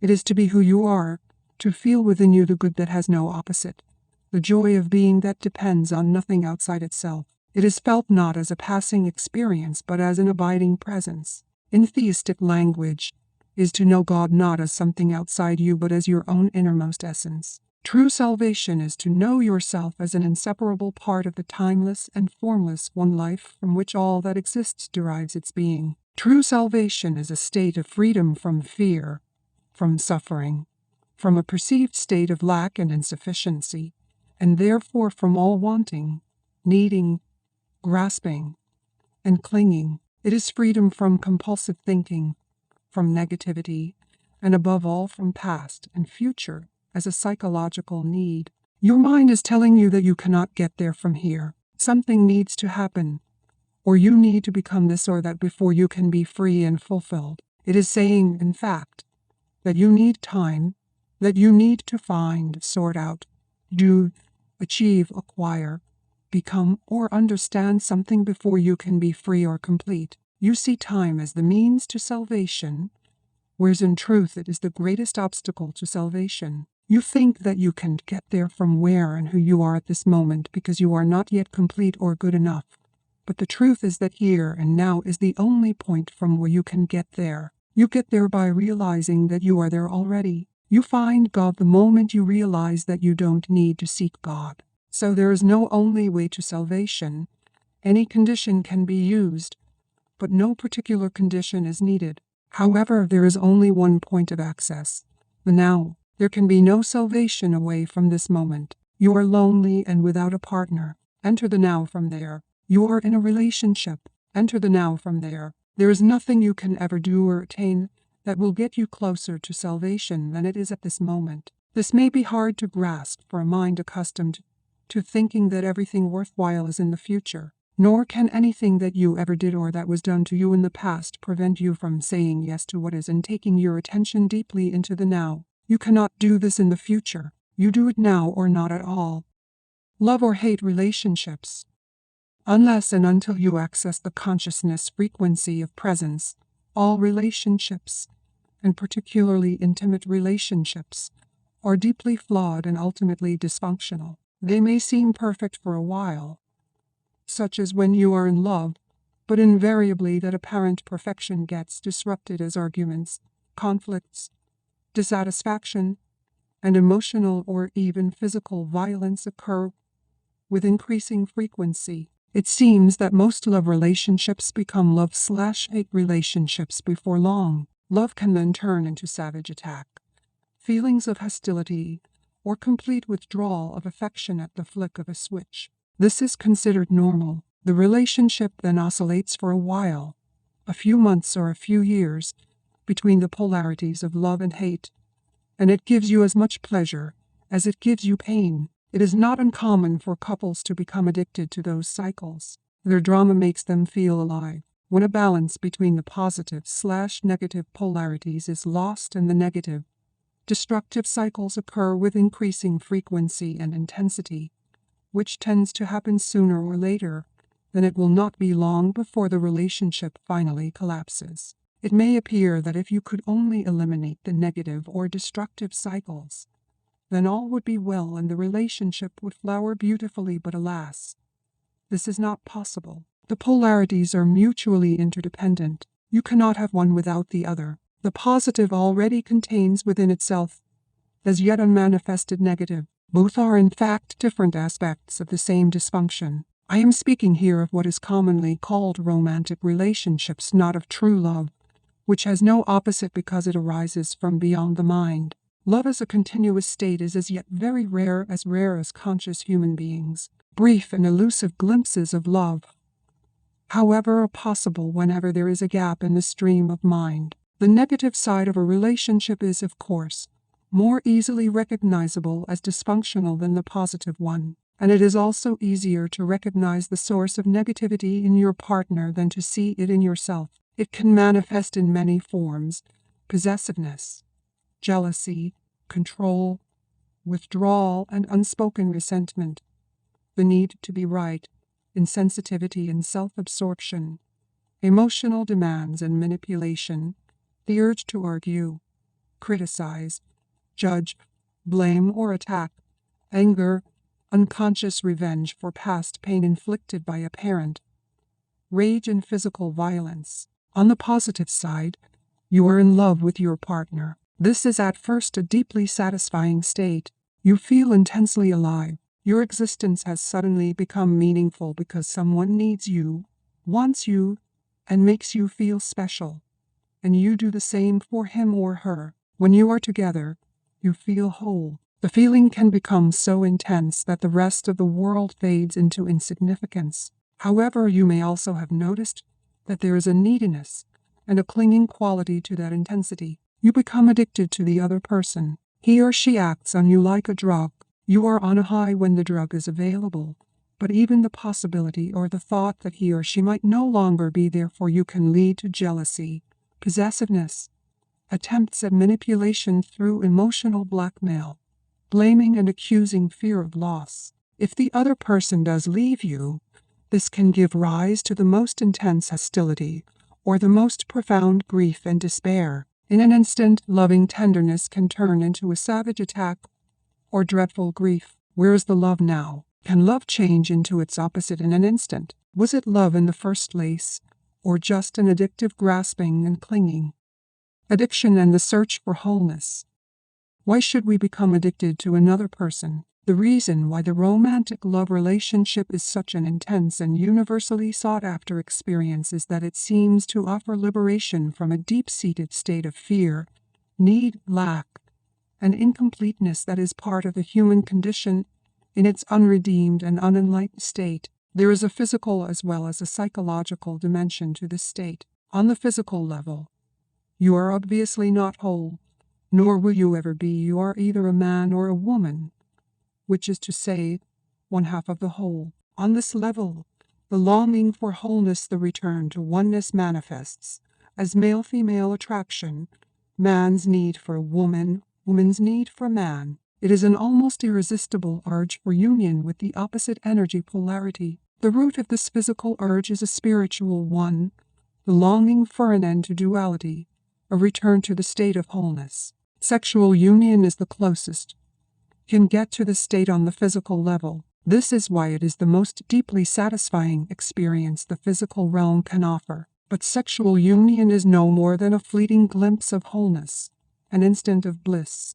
As long as it is unconsciously sought as a means of salvation, you are seeking the end of duality on the level of form, where it cannot be found. You are given a tantalizing glimpse of heaven, but you are not allowed to dwell there and find yourself again in a separate body. On the psychological level, the sense of lack and incompleteness is, if anything, even greater than on the physical level. As long as you are identified with the mind, you have an externally derived sense of self. That is to say, you get your sense of who you are from things that ultimately have nothing to do with who you are, your social role, possessions, external appearance, successes and failures, belief systems, and so on. This false, mind-made self, the ego, feels vulnerable, insecure, and is always seeking new things to identify with to give it a feeling that it exists. But nothing is ever enough to give it lasting fulfillment.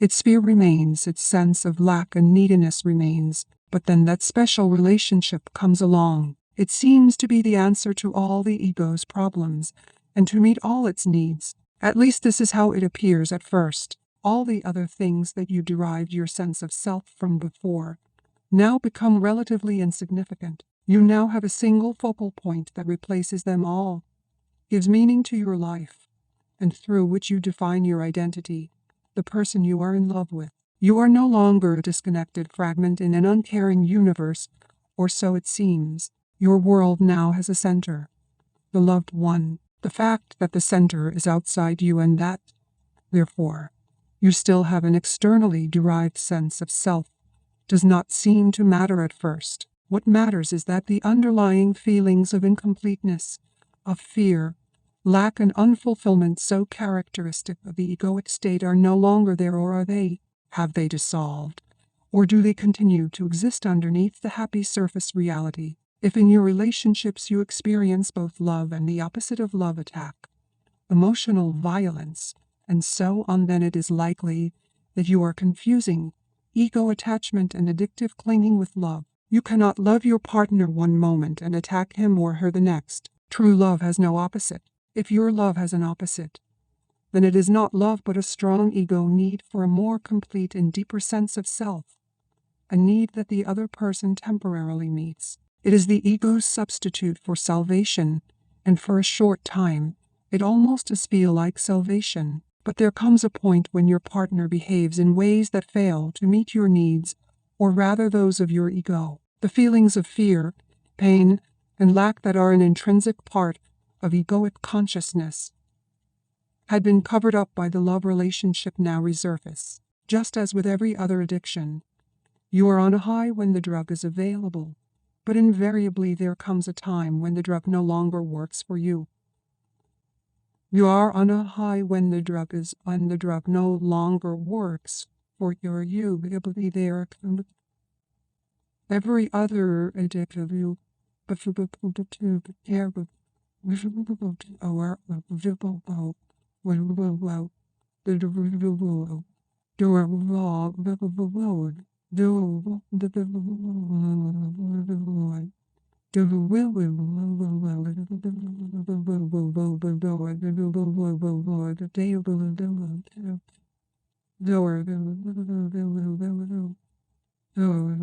when those painful feelings reappear, you feel them even more strongly than before, and what is more, you now perceive your partner as the cause of those feelings. This means that you project them outward and attack the other with all the savage violence that is part of your pain. This attack may awaken the partner's own pain, and he or she may counter your attack. At this point, the ego is still unconsciously hoping that its attack, or its attempts at manipulation, will be sufficient punishment to induce your partner to change their behavior, so that it can use them again as a cover-up for your pain. Every addiction arises from an unconscious refusal to face and move through your own pain. Every addiction starts with pain and ends with pain. Whatever the substance you are addicted to, alcohol, food, legal or illegal drugs, or a person, you are using something or somebody to cover up your pain. That is why after the initial euphoria has passed,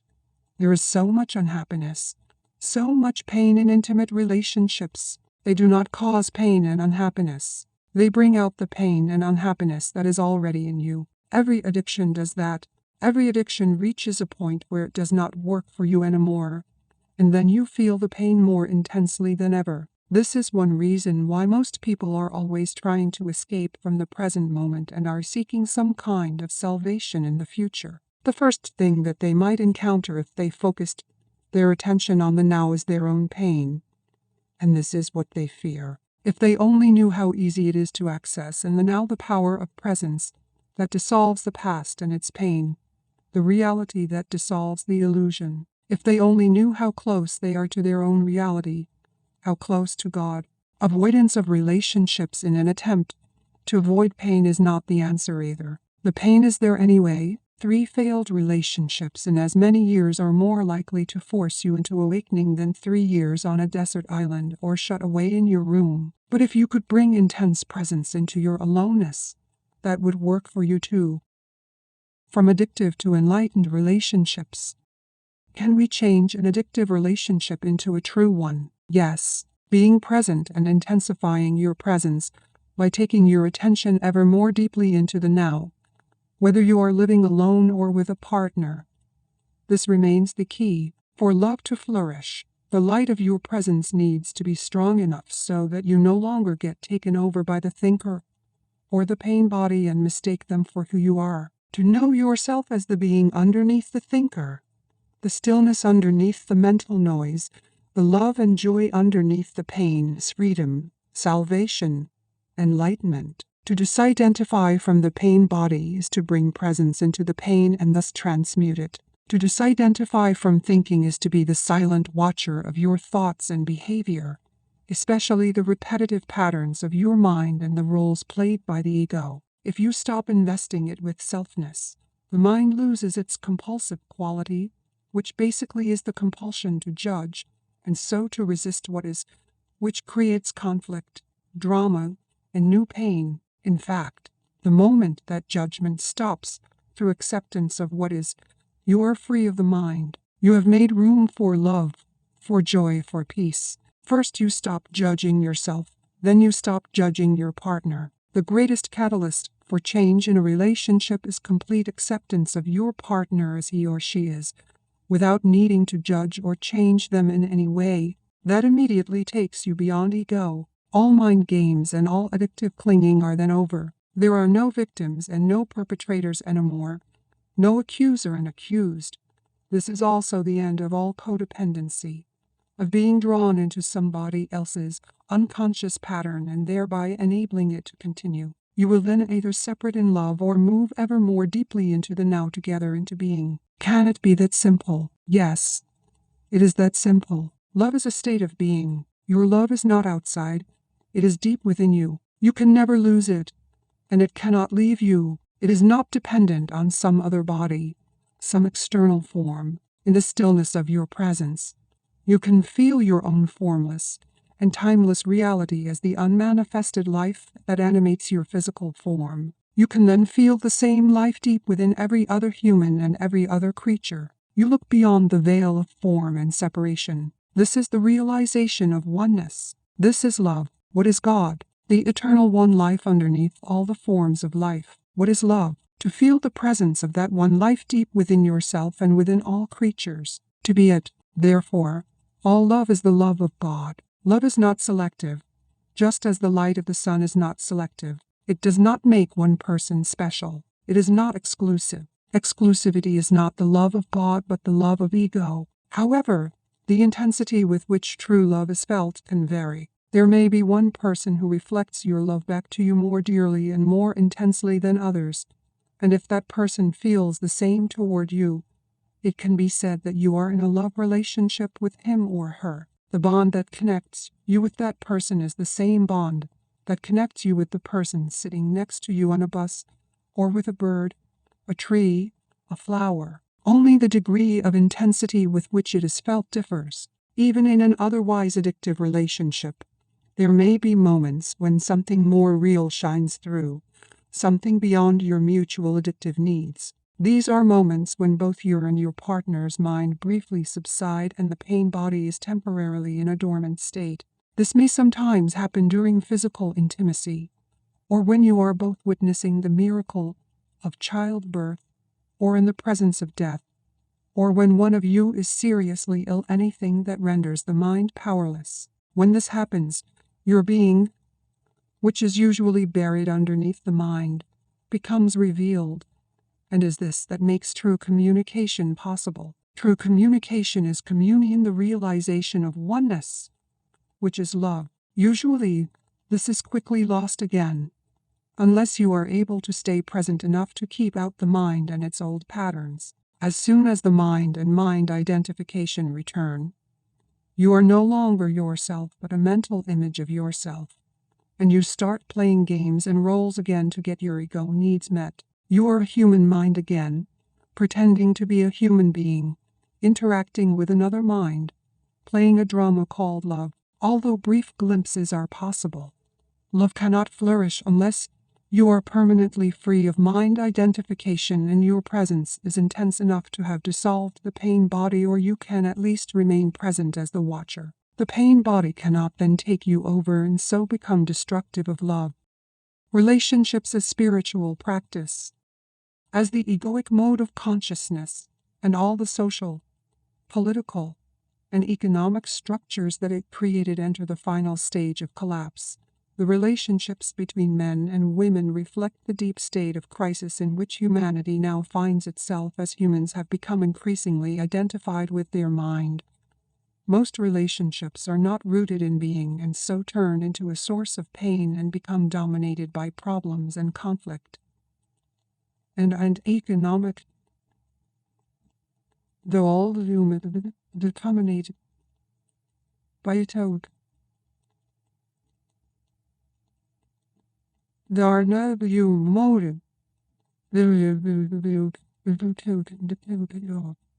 Millions are now living alone or as single parents, unable to establish an intimate relationship or unwilling to repeat the insane drama of past relationships. Others go from one relationship to another, from one pleasure and pain cycle to another, in search of the elusive goal of fulfillment through union with the opposite energy polarity. Still others compromise and continue to be together in a dysfunctional relationship in which negativity prevails, for the sake of the children or security, through force of habit, fear of being alone, or some other mutually beneficial arrangement, or even through the unconscious addiction to the excitement of emotional drama and pain. However, every crisis represents not only danger but also opportunity. If relationships energize and magnify egoic mind patterns and activate the pain body, as they do at this time, why not accept this fact, rather than try to escape from it? Why not cooperate with it instead of avoiding relationships or continuing to pursue the phantom of an ideal partner as an answer to your problems or a means of feeling fulfilled? The opportunity that is concealed within every crisis does not manifest until all the facts of any given situation are acknowledged and fully accepted.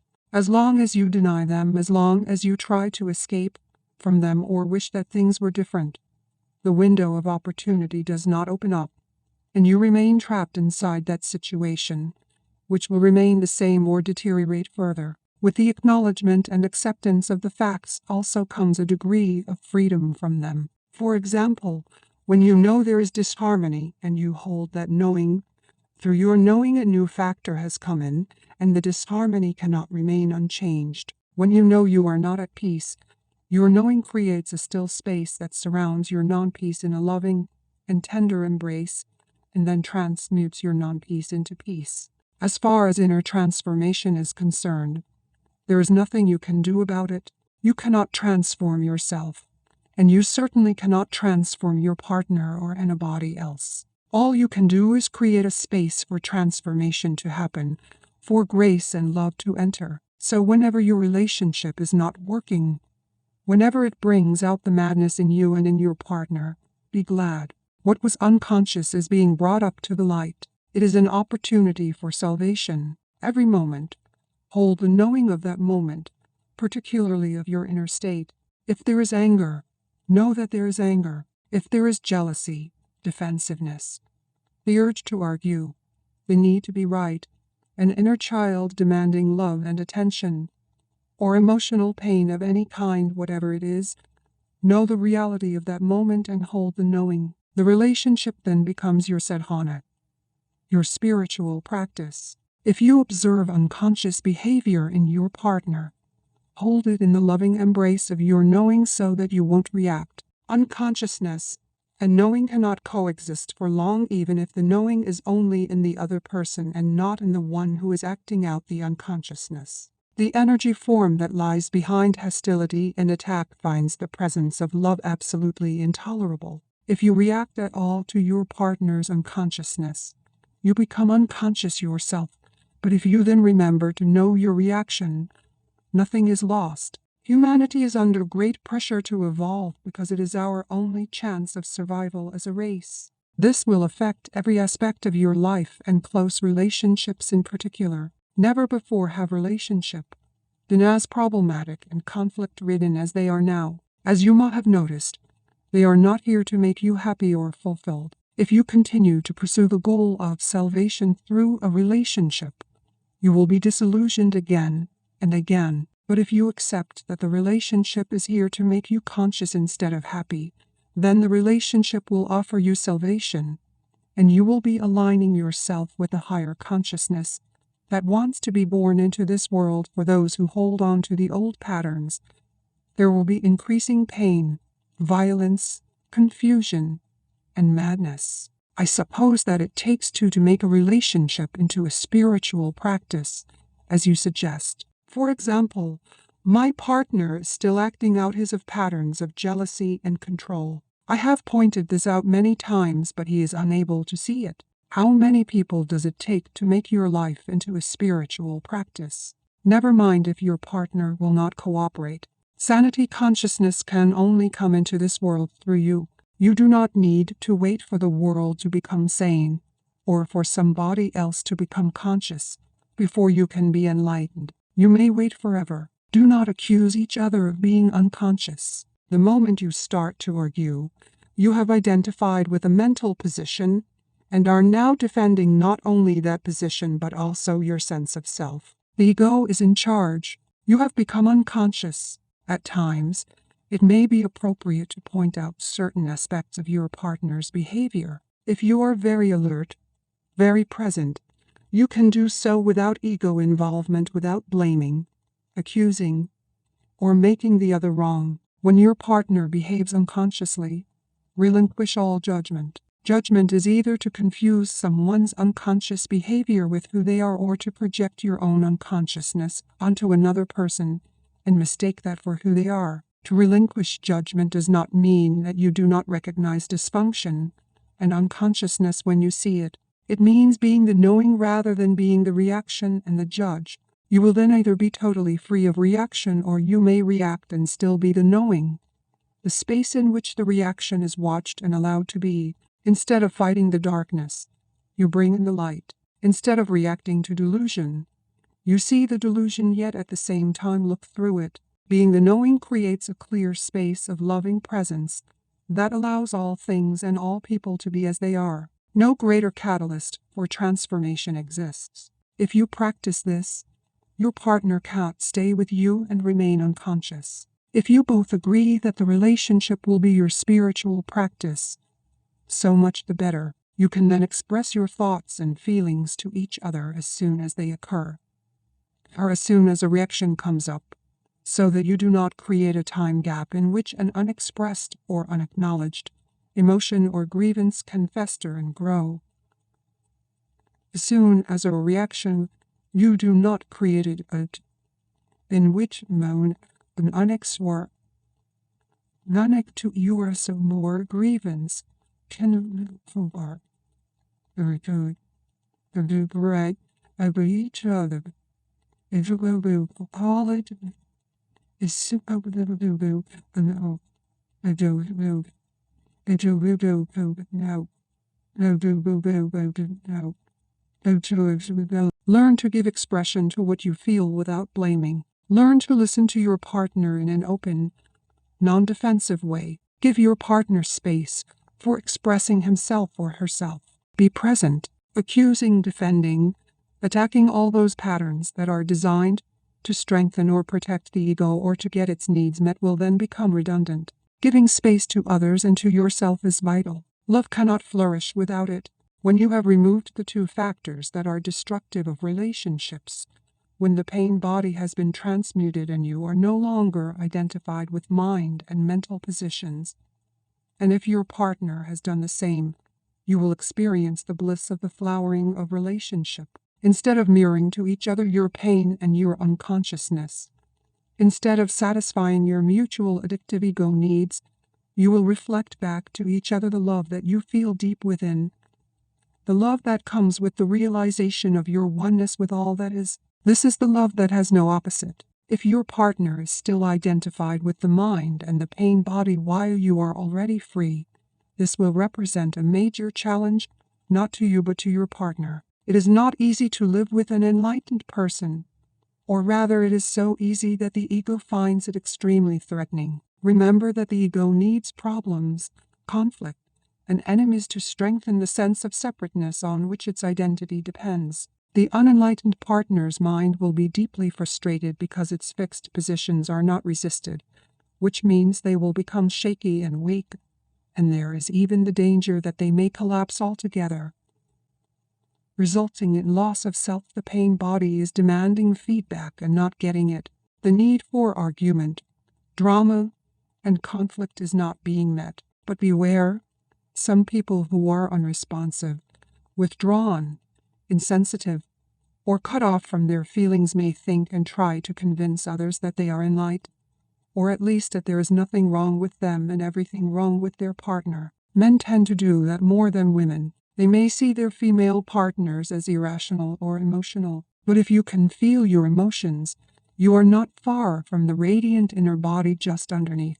If you are mainly in your head, the distance is much greater, and you need to bring consciousness into the emotional body before you can reach the inner body. If there isn't an emanation of love and joy, complete presence, and openness toward all beings, then it is not enlightenment. Another indicator is how a person behaves in difficult or challenging situations, or when things go wrong. If your enlightenment is egoic self-delusion, then life will soon give you a challenge that will bring out your unconsciousness in whatever form as fear, anger, defensiveness, judgment, depression, and so on. If you are in a relationship, many of your challenges will come through your partner. For example, a woman may be challenged by an unresponsive male partner who lives almost entirely in his head. She will be challenged by his inability to hear her, to give her attention and space to be, which is due to his lack of presence. The absence of love in the relationship, which is usually more keenly felt by a woman than a man, will trigger the woman's pain body, and through it she will attack her partner, blame, criticize, make wrong, and so on. This in turn now becomes his challenge. To defend himself against her pain body's attack, which he sees as totally unwarranted, he will become even more deeply entrenched in his mental positions as he justifies, defends himself or counterattacks. Eventually, this may activate his own pain body. When both partners have thus been taken over, a level of deep unconsciousness has been reached, of emotional violence, savage attack and counterattack. It will not subside until both pain bodies have replenished themselves and then enter the dormant stage. Until the next time, this is only one of an endless number of possible scenarios. Many volumes have been written, and many more could be written, about the ways in which unconsciousness is brought out in male-female relationships. But as I said earlier, once you understand the root of the dysfunction, you do not need to explore its countless manifestations. Let's briefly look again at the scenario I have just described. Every challenge that it contains is actually a disguised opportunity for salvation. At every stage of the unfolding dysfunctional process, freedom from unconsciousness is possible. For example, the woman's hostility could become a signal for the man to come out of his mind-identified state, awaken into the now, become present instead of becoming even more identified with his mind, even more unconscious. Instead of being the pain body, the woman could be the knowing that watches the emotional pain in herself, thus accessing the power of the now and initiating the transmutation of the pain. This would remove the compulsive and automatic outward projection of it. She could then express her feelings to her partner. There is no guarantee, of course, that he will listen, but it gives him a good chance to become present and certainly breaks the insane cycle of the involuntary acting out of old mind patterns. If the woman misses that opportunity, the man could watch his own mental emotional reaction to her pain, his own defensiveness, rather than being the reaction. He could then watch his own pain body being triggered and thus bring consciousness into his emotions. In this way, a clear and still space of pure awareness would come into being, the knowing, the silent witness, the watcher. This awareness does not deny the pain and yet is beyond it. It allows the pain to be and yet transmutes it at the same time. It accepts everything and transforms everything. A door would have opened up for her through which she could easily join him in that space. If you are consistently or at least predominantly present in your relationship, this will be the greatest challenge for your partner. They will not be able to tolerate your presence for very long and stay unconscious. If they are ready, they will walk through the door that you opened for them and join you in that state. If they are not, you will separate like oil and water. The light is too painful for someone who wants to remain in darkness. Why women are closer to enlightenment. Are the obstacles to enlightenment the same for man as for woman? Yes, but the emphasis is different. Generally speaking, it is easier for a woman to feel and be in her body, so she is naturally closer to being and potentially closer to enlightenment than a man. This is why many ancient cultures instinctively chose female figures or analogies to represent or describe the formless and transcendental reality. It was often seen as a womb that gives birth to everything in creation and sustains and nourishes it during its life as form. In the Tao Te Ching, one of the most ancient and profound books ever written, the Tao, which could be translated as being, is described as infinite, eternally present, the mother of the universe. Naturally, women are closer to it than men since they virtually embody the unmanifested. What is more, all creatures and all things must eventually return to the source. All things vanish into the Tao. It alone endures. Since the source is seen as female, this is represented as the light and dark sides of the archetypal feminine in psychology and mythology.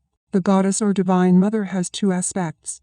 She gives life, and she takes life. When the mind took over and humans lost touch with the reality of their divine essence, they started to think of God as a male figure. Society became male-dominated, and the female was made subordinate to the male. I am not suggesting a return to earlier female representations of the divine. Some people now use the term goddess instead of God.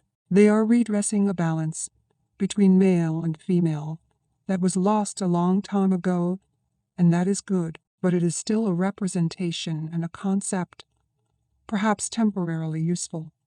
Just as a map or a signpost is temporarily useful, but more a hindrance than a help when you are ready to realize the reality beyond all concepts and images. What does remain true, however, is that the energy frequency of the mind appears to be essentially male. The mind resists, fights for control, uses, manipulates, attacks, tries to grasp and possess, and so on. This is why the traditional God is a patriarchal, controlling authority figure, an often angry man who you should live in fear of, as the Old Testament suggests. This God is a projection of the human mind. To go beyond the mind and reconnect with the deeper reality of being, very different qualities are needed: surrender, non-judgment, and openness that allows life to be instead of resisting it, the capacity to hold all things in the loving embrace of your knowing. All these qualities are much more closely related to the female principle, whereas mind energy is hard and rigid. Being energy is soft and yielding and yet infinitely more powerful than mind. The mind runs our civilization, whereas being is in charge of all life on our planet and beyond. Being is the very intelligence, whose visible manifestation is the physical universe. Although women are potentially closer to it, men can also access it within themselves. At this time, the vast majority of men as well as women are still in the grip of the mind, identified with the thinker and the pain body. This, of course, is what prevents enlightenment and the flowering of love. As a general rule, the major obstacle for men tends to be the thinking mind, and the major obstacle for women the pain body, although in certain individual cases the opposite may be true, and in others the two factors may be equal. Dissolving the collective female pain body. Why is the pain body more of an obstacle for women? The pain body usually has a collective as well as a personal aspect. The personal aspect is the accumulated residue of emotional pain suffered in one's own past. The collective one is the pain accumulated in the collective human psyche over thousands of years through disease, torture, war, murder, cruelty, madness, and so on. Everyone's personal pain body also partakes of this collective pain body. There are different strands in the collective pain body. For example, certain races or countries in which extreme forms of strife and violence occur have a heavier collective pain body than others. Anyone with a strong pain body and not enough consciousness to disidentify from it will not only continuously or periodically be forced to relive their emotional pain but may also easily become either the perpetrator or the victim of violence, depending on whether their pain body is predominantly active or passive. On the other hand, they may also be potentially closer to enlightenment. This potential isn't necessarily realized, of course, but if you are trapped in a nightmare you will probably be more strongly motivated to awaken than someone who is just caught in the ups and downs of an ordinary dream. Apart from her personal pain body, every woman has her share in what could be described as the collective female pain body unless she is fully conscious. This consists of accumulated pain suffered by women partly through male subjugation of the female, through slavery, exploitation, rape, childbirth, child loss, and so on, over thousands of years. The emotional or physical pain that for many women precedes and coincides with the menstrual flow is the pain body in its collective aspect that awakens from its dormancy at that time, although it can be triggered at other times too. It restricts the free flow of life energy through the body,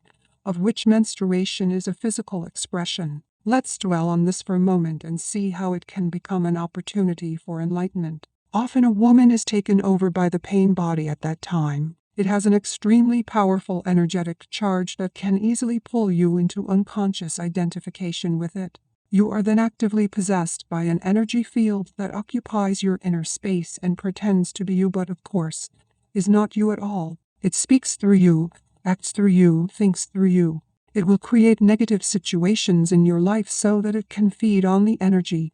It wants more pain, in whatever form. I have described this process already. It can be vicious and destructive. It is pure pain, past pain, and it is not you. The number of women who are now approaching the fully conscious state already exceeds that of men and will be growing even faster in the years to come. Men may catch up with them in the end, but for some considerable time, there will be a gap between the consciousness of men and that of women. Women are regaining the function that is their birthright and, therefore, comes to them more naturally than it does to men, to be a bridge between the manifested world and the unmanifested, between physicality and spirit. Your main task as a woman now is to transmute the pain body so that it no longer comes between you and your true self, the essence of who you are. Of course, you also have to deal with the other obstacle to enlightenment, which is the thinking mind. But the intense presence you generate when dealing with the pain body will also free you from identification with the mind. The first thing to remember is this: As long as you make an identity for yourself out of the pain, you cannot become free of it. As long as part of your sense of self is invested in your emotional pain, you will unconsciously resist or sabotage every attempt that you make to heal that pain. Why? Quite simply because you want to keep yourself intact, and the pain has become an essential part of you. This is an unconscious process, and the only way to overcome it is to make it conscious. To suddenly see that you are or have been attached to your pain can be quite a shocking realization. The moment you realize this, you have broken the attachment. The pain body is an energy field, almost like an entity that has become temporarily lodged in your inner space. It is life energy that has become trapped, energy that is no longer flowing. Of course, the pain body is there because of certain things that happened in the past. It is the living past in you, and if you identify with it, you identify with the past. A victim identity is the belief that the past is more powerful than the present, which is the opposite of the truth. It is the belief that other people and what they did to you are responsible for who you are now, for your emotional pain or your inability to be your true self. The truth is that the only power there is contained within this moment. It is the power of your presence. Once you know that, you also realize that you are responsible for your inner space now, nobody else's, and that the past cannot prevail against the power of the now. So identification prevents you from dealing with the pain body. Some women who are already conscious enough to have relinquished their victim identity on the personal level are still holding on to a collective victim identity. What men did to women, they are right, and they are also wrong. They are right inasmuch as the collective female pain body is in large part due to male violence inflicted on women and repression of the female principle throughout the planet over millennia. They are wrong if they derive a sense of self from this fact and thereby keep themselves imprisoned in a collective victim identity. If a woman is still holding on to anger, resentment, or condemnation, she is holding on to her pain body. This may give her a comforting sense of identity, of solidarity with other women, but it is keeping her in bondage to the past and blocking full access to her essence and true power. If women exclude themselves from men, that fosters a sense of separation and therefore a strengthening of the ego. And the stronger the ego, the more distant you are from your true nature. So do not use the pain body to give you an identity. Use it for enlightenment instead. Transmute it into consciousness. One of the best times for this is during menses. I believe that, in the years to come, many women will enter the fully conscious state during that time. Usually it is a time of unconsciousness for many women, as they are taken over by the collective female pain body. Once you have reached a certain level of consciousness, however, you can reverse this. So instead of becoming unconscious, you become more conscious. I have described the basic process already, but let me take you through it again, this time with special reference to the collective female pain body. When you know that the menstrual flow is approaching, before you feel the first signs of what is commonly called premenstrual tension, the awakening of the collective female pain body, become very alert and inhabit your body as fully as possible. When the first sign appears, you need to be alert enough to catch it before it takes you over. For example, the first sign may be a sudden, strong irritation or a flash of anger, or it may be a purely physical symptom. Whatever it is, catch it before it can take over your thinking or behavior. This simply means putting the spotlight of your attention on it. If it is an emotion, feel the strong energy charge behind it. Know that it is the pain body. At the same time, be the knowing, that is to say, be aware of your conscious presence and feel its power. Any emotion that you take your presence into will quickly subside and become transmuted. If it is a purely physical symptom, the attention that you give it will prevent it from turning into an emotion or a thought. Then continue to be alert and wait for the next sign of the pain body. When it appears, catch it again in the same way as before. Later, when the pain body has fully awakened from its dormant state, you may experience considerable turbulence in your inner space for a while, perhaps for several days. Whatever form this takes, stay present. Give it your complete attention. Watch the turbulence inside you. Know it is there. Hold the knowing and be the knowing. Remember, do not let the pain body use your mind and take over your thinking. Watch it. Feel its energy directly inside your body. As you know, full attention means full acceptance. Through sustained attention, and thus acceptance, there comes transmutation. The pain body becomes transformed into radiant consciousness. Just as a piece of wood, when placed in or near a fire, itself is transformed into fire. Menstruation will then become not only a joyful and fulfilling expression of your womanhood, but also a sacred time of transmutation.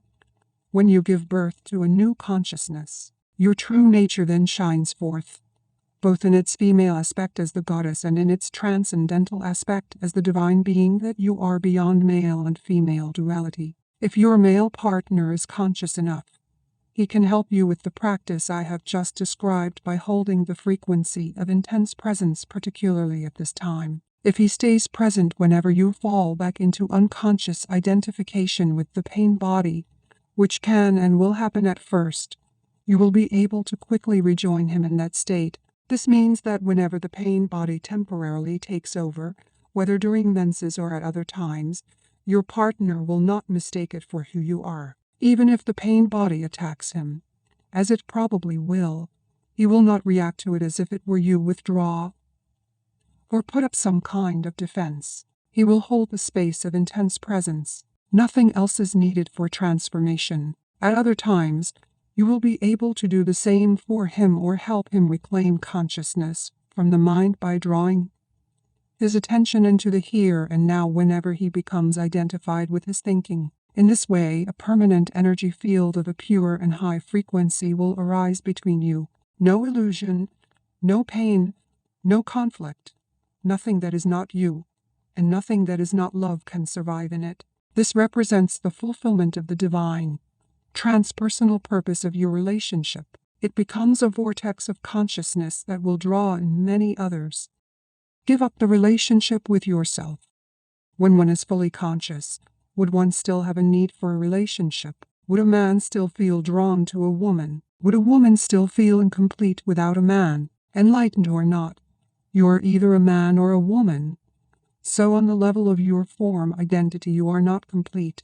You are one half of the whole. This incompleteness is felt as male-female attraction, the pull toward the opposite energy polarity, no matter how conscious you are. But in that state of interconnectedness, you feel this pull somewhere on the surface or periphery of your life. Anything that happens to you in that state feels somewhat like that. The whole world seems like waves or ripples on the surface of a vast and deep ocean. You are that ocean and, of course, you are also a ripple.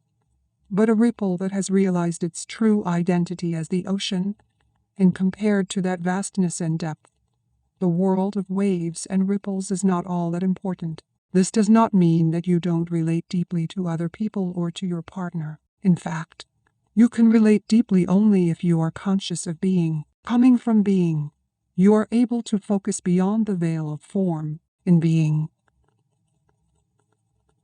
Your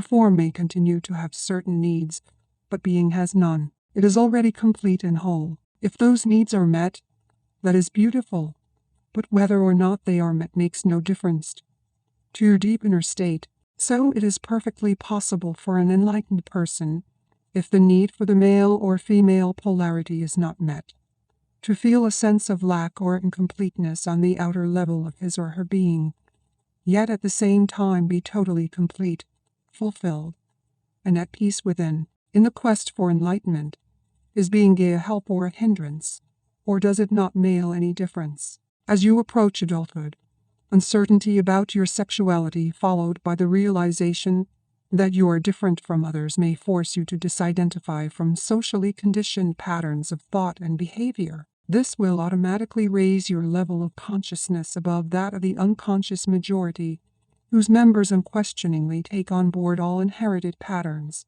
In that respect, being gay can be a help. Being an outsider to some extent, someone who does not fit in with others or is rejected by them for whatever reason, makes life difficult.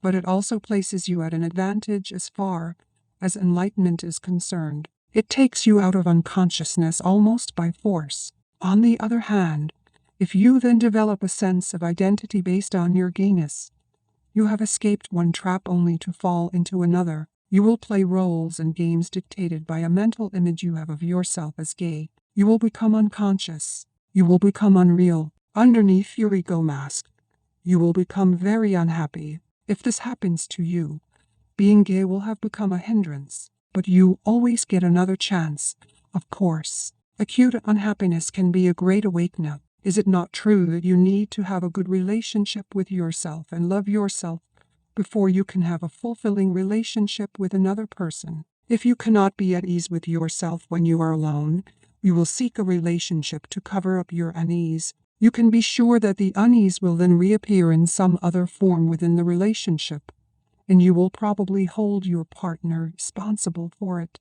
All you really need to do is accept this moment fully. You are then at ease in the here and now and at ease with yourself. But do you need to have a relationship with yourself at all? Why can't you just be yourself? When you have a relationship with yourself, you have split yourself into two, T and myself, subject and object. That mind-created duality is the root cause of all unnecessary complexity, of all problems and conflict in your life. In the state of enlightenment, you are yourself. You and yourself merge into one. You do not judge yourself. You do not feel sorry for yourself. You are not proud of yourself. You do not love yourself. You do not hate yourself. And so on. The split caused by self-reflective consciousness is healed. Its curse removed. There is no self that you need to protect, defend, or feed anymore. When you are enlightened, there is one relationship that you no longer have, the relationship with your CPS. Once you have given that up, all your other relationships will be love relationships. Chapter 9.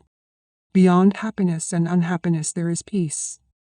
The higher good beyond good and bad. Is there a difference between happiness and inner peace? Yes. Happiness depends on conditions being perceived as positive. Inner peace does not. Is it not possible to attract only positive conditions into our life? If our attitude and our thinking are always positive, we would manifest only positive events and situations, wouldn't we? Do you truly know what is positive and what is negative? Do you have the total picture? There have been many people for whom limitation, failure, loss, illness, or pain in whatever form turned out to be their greatest teacher. It taught them to let go of false self-images and superficial ego-dictated goals and desires. It gave them depth, humility, and compassion. It made them more real. Whenever anything negative happens to you, there is a deep lesson concealed within it, although you may not see it at the time. Even a brief illness or an accident can show you what is real and unreal in your life, what ultimately matters and what doesn't. Seen from a higher perspective,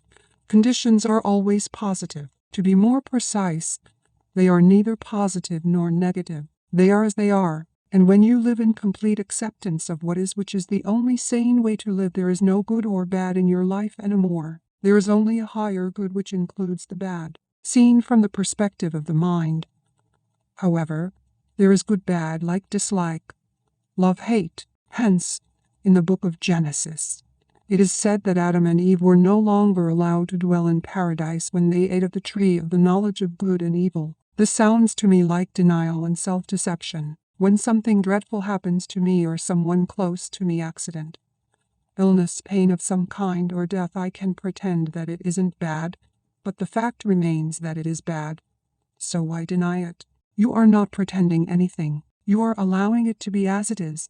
That's all. This allowing to be takes you beyond the mind with its resistance, patterns that create the positive-negative polarities.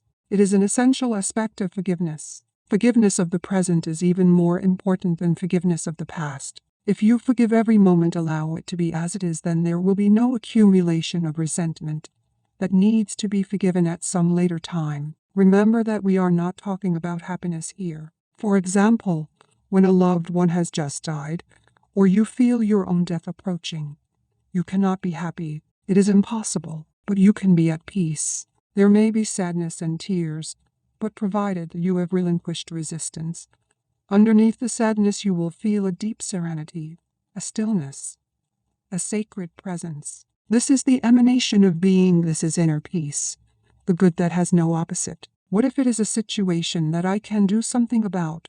How can I allow it to be and change it at the same time? Do what you have to do. In the meantime, accept what is. Since mind and resistance are synonymous, acceptance immediately frees you from mind dominance and thus reconnects you with being. As a result, the usual ego motivations for doing fear, greed, control, defending or feeding the false sense of self will cease to operate. An intelligence much greater than the mind is now in charge, and so a different quality of consciousness will flow into your doing. Accept whatever comes to you woven in the pattern of your destiny, for what could more aptly fit your needs? This was written 2,000 years ago by Marcus Aurelius, one of those exceedingly rare humans who possessed worldly power as well as wisdom. It seems that most people need to experience a great deal of suffering before they will relinquish resistance, and accept before they will forgive. As soon as they do, one of the greatest miracles happens, the awakening of being consciousness through what appears as evil, the transmutation of suffering into inner peace. The ultimate effect of all the evil and suffering in the world is that it will force humans into realizing who they are beyond name and form. Thus, what we perceive as evil from our limited perspective is actually part of the higher good that has no opposite. This, however, does not become true for you except through forgiveness. Until that happens, evil has not been redeemed and therefore remains evil. Through forgiveness, which essentially means recognizing the insubstantiality of the past and allowing the present moment to be as it is, the miracle of transformation happens not only within but also without. A silent space of intense presence arises both in you and around you. Whoever or whatever enters that field of consciousness will be affected by it, sometimes visibly and immediately, sometimes at deeper levels with visible changes appearing at a later time. You dissolve discord, heal pain, dispel unconsciousness without doing anything, simply by being and holding that frequency of intense presence.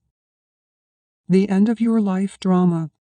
In that state of acceptance and inner peace, even though you may not call it bad, can anything still come into your life that would be called bad from a perspective of ordinary consciousness? Most of the so-called bad things that happen in people's lives are due to unconsciousness. They are self-created, or rather ego-created. I sometimes refer to those things as drama. When you are fully conscious, drama does not come into your life anymore. Let me remind you briefly how the ego operates and how it creates drama. Ego is the unobserved mind that runs your life when you are not present as the witnessing consciousness, the watcher. The ego perceives itself as a separate fragment in a hostile universe with no real inner connection to any other being, surrounded by other egos which it either sees as a potential threat or which it will attempt to use for its own ends. The basic ego patterns are designed to combat its own deep-seated fear and sense of lack. They are resistance, control, power, greed, defense, attack. Some of the ego's strategies are extremely clever, yet they never truly solve any of its problems, simply because the ego itself is the problem. When egos come together, whether in personal relationships or in organizations or institutions, bad things happen sooner or later. Drama of one kind or another, in the form of conflict, problems, power struggles, emotional or physical violence, and so on. This includes collective evils such as war, genocide, and exploitation, all due to masked unconsciousness. Furthermore, many types of illness are caused by the ego's continuous resistance, which creates restrictions and blockages in the flow of energy through the body. When you reconnect with being and are no longer run by your mind, you cease to create those things. You do not create or participate in drama anymore. Whenever two or more egos come together, drama of one kind or another ensues. But even if you live totally alone, you still create your own drama. When you feel sorry for yourself, that's drama. When you feel guilty or anxious, that's drama. When you let the past or future obscure the present, you are creating time. Psychological time, the stuff out of which drama is made. Whenever you are not honoring the present moment by allowing it to be, you are creating drama. Most people are in love with their particular life drama. Their story is their identity. The ego runs their life. They have their whole sense of self invested in it. Even their usually unsuccessful search for an answer, a solution, or for healing becomes part of it. What they fear and resist most is the end of their drama. As long as they are their mind, what they fear and resist most is their own awakening. When you live in complete acceptance of what is, that is the end of all drama in your life. Nobody can even have an argument with you, no matter how hard he or she tries. You cannot have an argument with a fully conscious person. An argument implies identification with your mind and a mental position, as well as resistance and reaction to the other person's position. The result is that the polar opposites become mutually energized. These are the mechanics of unconsciousness. You can still make your point clearly and firmly, but there will be no reactive force behind it, no defense or attack. So it won't turn into drama. When you are fully conscious, you cease to be in conflict. No one who is at one with himself can even conceive of conflict, states A Course in Miracles. This refers not only to conflict with other people but more fundamentally to conflict within you, which ceases when there is no longer any clash between the demands and expectations of your mind and what is impermanence and the cycles of life. However, as long as you are in the physical dimension and linked to the collective human psyche, physical pain, although rare, is still possible. This is not to be confused with suffering, with mental emotional pain. All suffering is ego-created and is due to resistance. Also, as long as you are in this dimension, you are still subject to its cyclical nature and to the law of impermanence of all things, but you no longer perceive this as bad, it just is. Through allowing the wiseness of all things, a deeper dimension underneath the play of opposites reveals itself to you as an abiding presence, an unchanging deep stillness, an uncaused joy beyond good and bad. This is the joy of being the peace of God.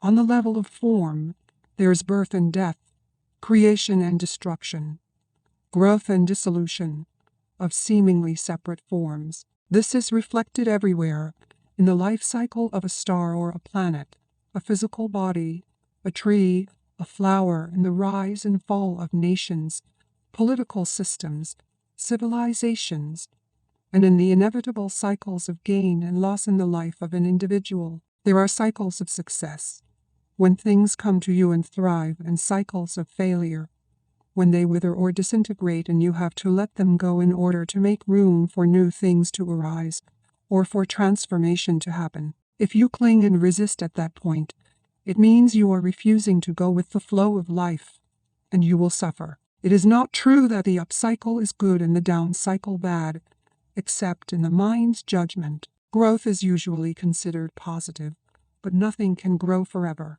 If growth, of whatever kind, were to go on and on, it would eventually become monstrous and destructive. Dissolution is needed for new growth to happen. One cannot exist without the other. The down cycle is absolutely essential for spiritual realization. You must have failed deeply on some level or experienced some deep loss or pain to be drawn to the spiritual dimension. Or perhaps your very success became empty and meaningless, and so turned out to be failure. Failure lies concealed in every success, and success in every failure. In this world, which is to say on the level of form, everybody fails sooner or later, of course, and every achievement eventually comes to naught. All forms are impermanent. You can still be active and enjoy manifesting and creating new forms and circumstances, but you won't be identified with them. You do not need them to give you a sense of self. They are not your life, only your life situation.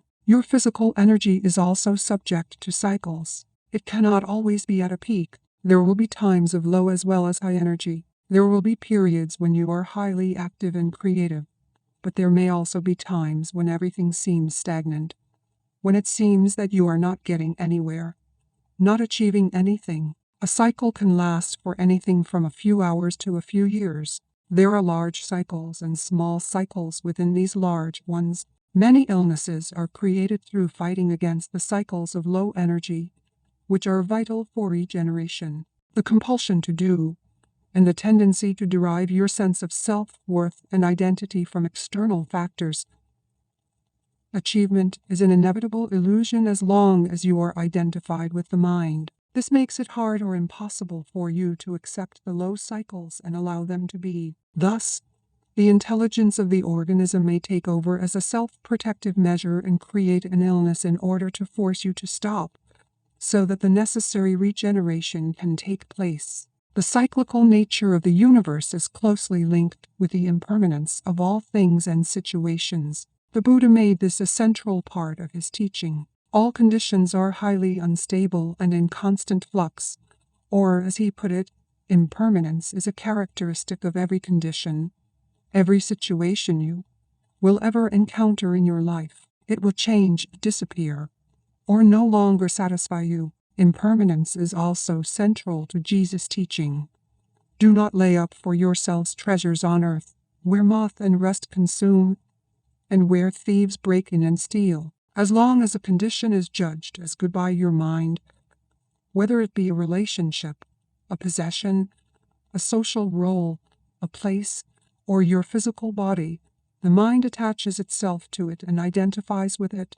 It makes you happy, makes you feel good about yourself, and it may become part of who you are or think you are. But nothing lasts in this dimension where moth and rust consume. Either it ends or it changes, or it may undergo a polarity shift.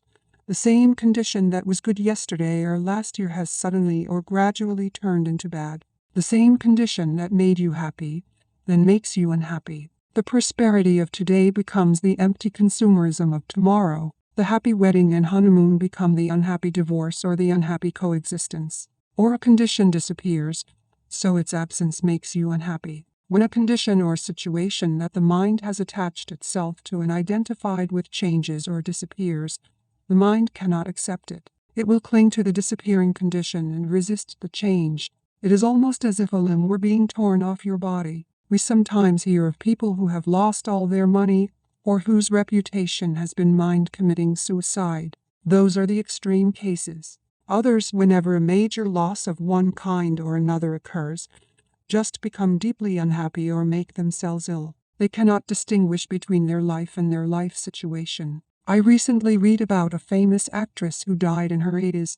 As her beauty started to fade and became ravaged by old age, she grew desperately unhappy and became a recluse. She, too, identified with a condition, her external appearance. First, the condition gave her a happy sense of self, then an unhappy one. If she had been able to connect with the formless and timeless life within, she could have watched and allowed the fading of her external form from a place of serenity and peace. Moreover, her external form would have become increasingly transparent to the light shining through from her ageless true nature, so her beauty would not really have faded, but simply become transformed into spiritual beauty.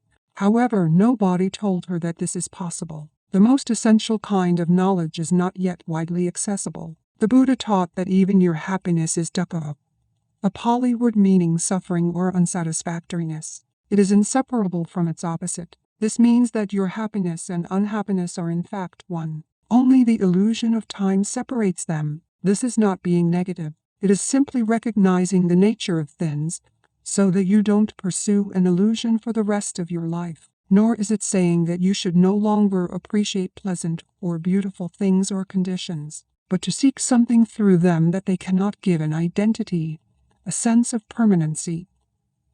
And fulfillment is a recipe for frustration and suffering. The whole advertising industry and consumer society would collapse if people became enlightened and no longer sought to find their identity through things. The more you seek happiness in this way, the more it will elude you. Nothing out there will ever satisfy you except temporarily and superficially, but you may need to experience many disillusionments before you realize that truth.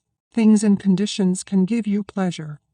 They will also give you pain. Things and conditions can give you pleasure, but they cannot give you joy. Nothing can give you joy. Joy is uncaused and arises from within as the joy of being. It is an essential part of the inner state of peace, the state that has been called the peace of God. It is your natural state, not something that you need to work hard for or struggle to attain. Many people never realize that there can be no salvation in anything they do, possess, or attain. Those who do realize it often become world-weary and depressed. If nothing can give you true fulfillment, what is there left to strive for? What is the point in anything? The Old Testament prophet must have arrived at such a realization when he wrote, "I have seen everything that is done under the sun, and behold, all is vanity and a striving after wind." When you reach this point, you are one step away from despair and one step away from enlightenment. A Buddhist monk once told me, "All I have learned in the 20 years that I have been a monk, I can sum up in one sentence. All that arises passes away." This I know. What he meant, of course, was this: I have learned to offer no resistance to what is.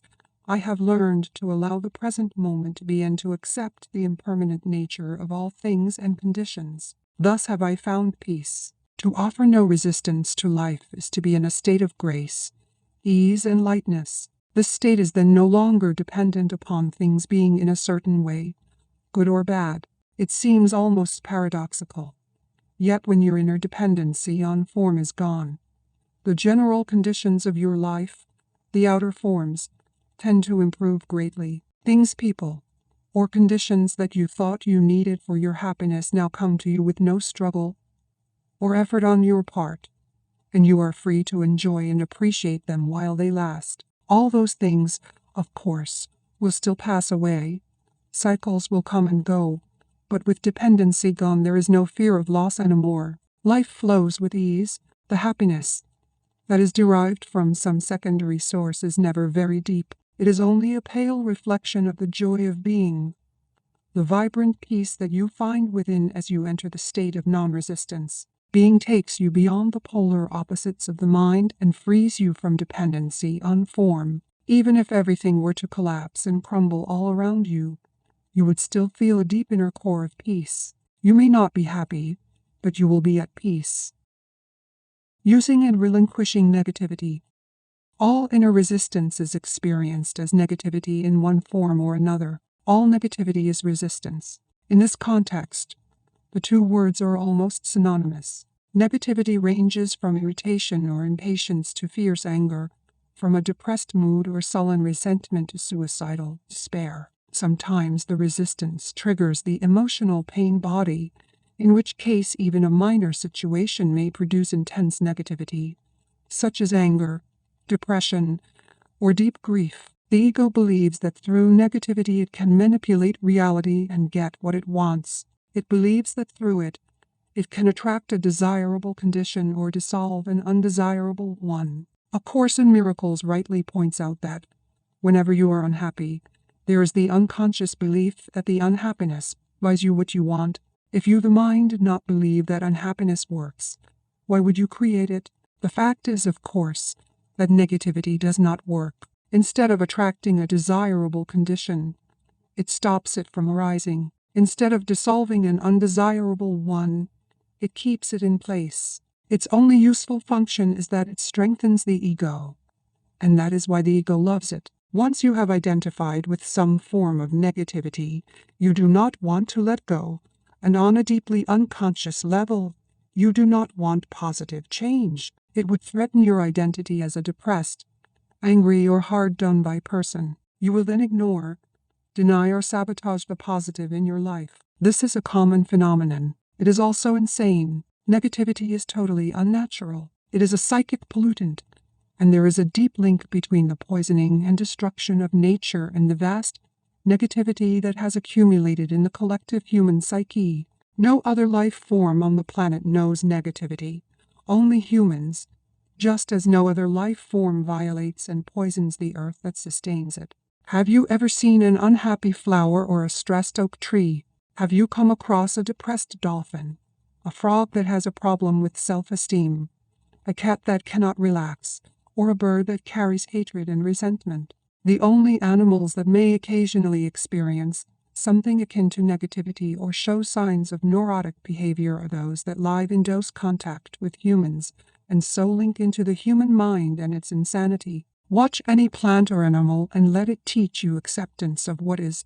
Surrender to the now. Let it teach you being. Let it teach you integrity, which means to be one, to be yourself, to be real. Let it teach you how to live and how to die, and how not to make living and dying into a problem. I have lived with several Zen masters, all of them cats. Even ducks have taught me important spiritual lessons.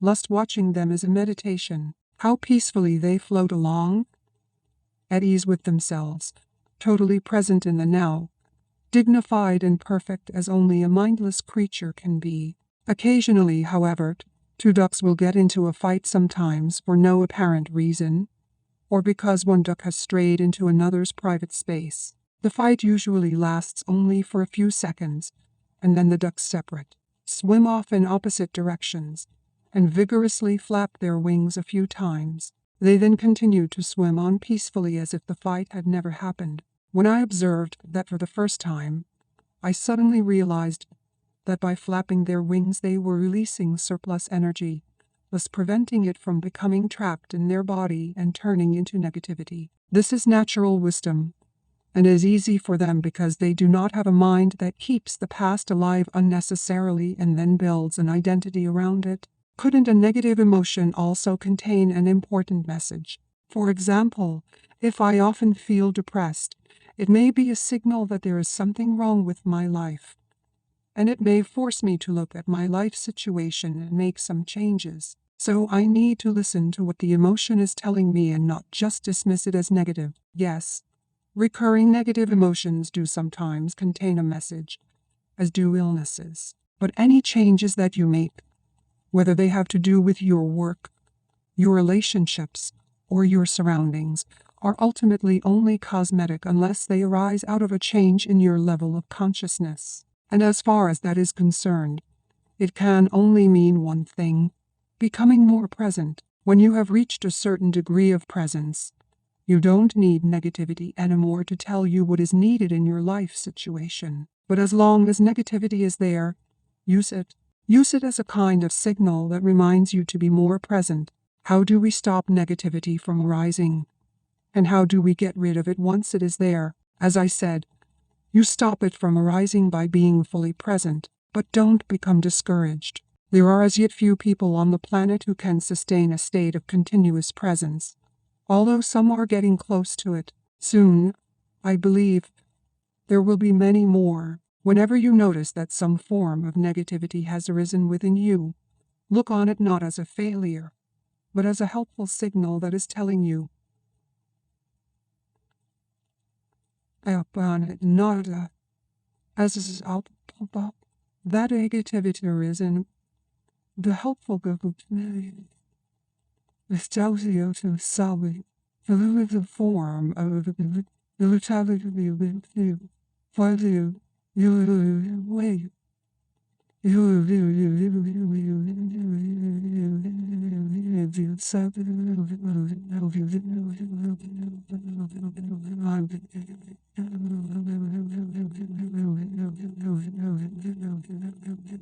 So, get out of your mind. Be present. There is a novel by Aldous Huxley called Island, written in his later years when he became very interested in spiritual teachings. It tells the story of a man shipwrecked on a remote island cut off from the rest of the world. This island contains a unique civilization. The unusual thing about it is that its inhabitants, unlike those of the rest of the world, are actually sane. The first thing that the man notices are the colorful parrots perched in the trees, and they seem to be constantly croaking the words attention, here and now. Attention, here and now. We later learn that the islanders taught them these words in order to be reminded continuously to stay present. So whenever you feel negativity arising within you, whether caused by an external factor, a thought, or even nothing in particular that you are aware of, look on it as a voice saying attention, here and now. Wake up. Even the slightest irritation is significant and needs to be acknowledged and looked at, otherwise will be a cumulative buildup of unobserved reactions. As I said before, You may be able to just drop it once you realize that you don't want to have this energy field inside you, in that it serves no purpose. But then make sure that you drop it completely. If you cannot drop it, just accept that it is there and take your attention into the feeling. As I pointed out earlier, as an alternative to dropping a negative reaction, you can make it disappear by imagining yourself becoming transparent to the external cause of the reaction. I recommend you practice it with little, even trivial, things first. Let's say that you are sitting quietly at home. Suddenly, the penetrating sound of a car alarm from across the street. Irritation arises. What is the purpose of the irritation? None whatsoever. You create it? You didn't. The mind did.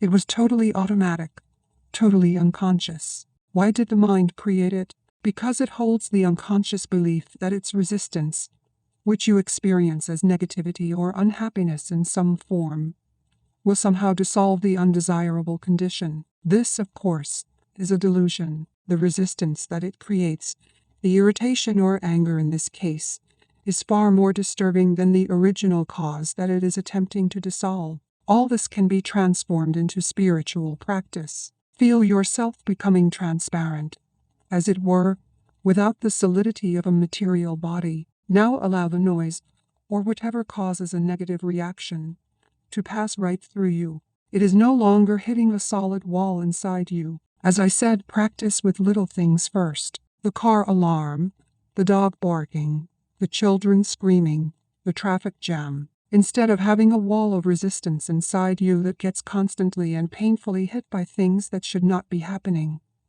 let everything pass through you. Somebody says something to you that is rude or designed to hurt. Instead of going into unconscious reaction and negativity, such as attack, defense, or withdrawal, you let it pass right through you. Offer no resistance. It is as if there is nobody there to get hurt anymore. That is forgiveness. In this way, you become invulnerable. You can still tell that person that his or her behavior is unacceptable, if that is what you choose to do, but that person no longer has the power to control your inner state. You are then in your power, not in someone else's, nor are you run by your mind. Whether it is a car alarm, a rude person, a flood, an earthquake, or the loss of all your possessions, the resistance mechanism is the same. I have been practicing meditation. I have been to workshops. I have read many books on spirituality. I try to be in a state of non-resistance, but if you ask me whether I have found true and lasting inner peace, my honest answer would have to be no. I have you ask me whether I have my honest iter would hound true. I have read and abundant the spirit, now lasting in bestowed the you can have bestowed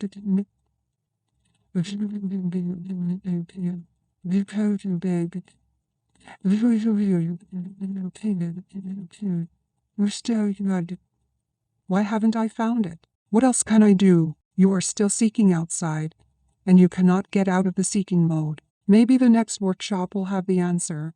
Maybe that new technique. To you I would say, don't look for peace. Don't look for any other state than the one you are in now, otherwise you will set up inner conflict and unconscious resistance. Forgive yourself for not being at peace. The moment you completely accept your non-peace becomes transmuted into peace. Anything you accept fully will get you there, will take you into peace. This is the miracle of surrender. You may have heard the phrase "turn the other cheek," which a great teacher of enlightenment used 2,000 years ago. He was attempting to convey symbolically the secret of non-resistance and non-reaction. In this statement, as in all his others, he was concerned only with your inner reality, not with the outer conduct of your life. Do you know the story of Banzen? Before he became a great Zen master, he spent many years in the pursuit of enlightenment, but it eluded him. Then one day, as he was walking in the marketplace, he overheard a conversation between a butcher and his customer. "Give me the best piece of meat you have," said the customer. And the butcher replied, "Every piece of meat I have is the best. There is no piece of meat here that is not the best." Upon hearing this, expands and became enlightened. I can see you are waiting for some explanation. When you accept what is, every piece of meat every moment is the best. That is enlightenment.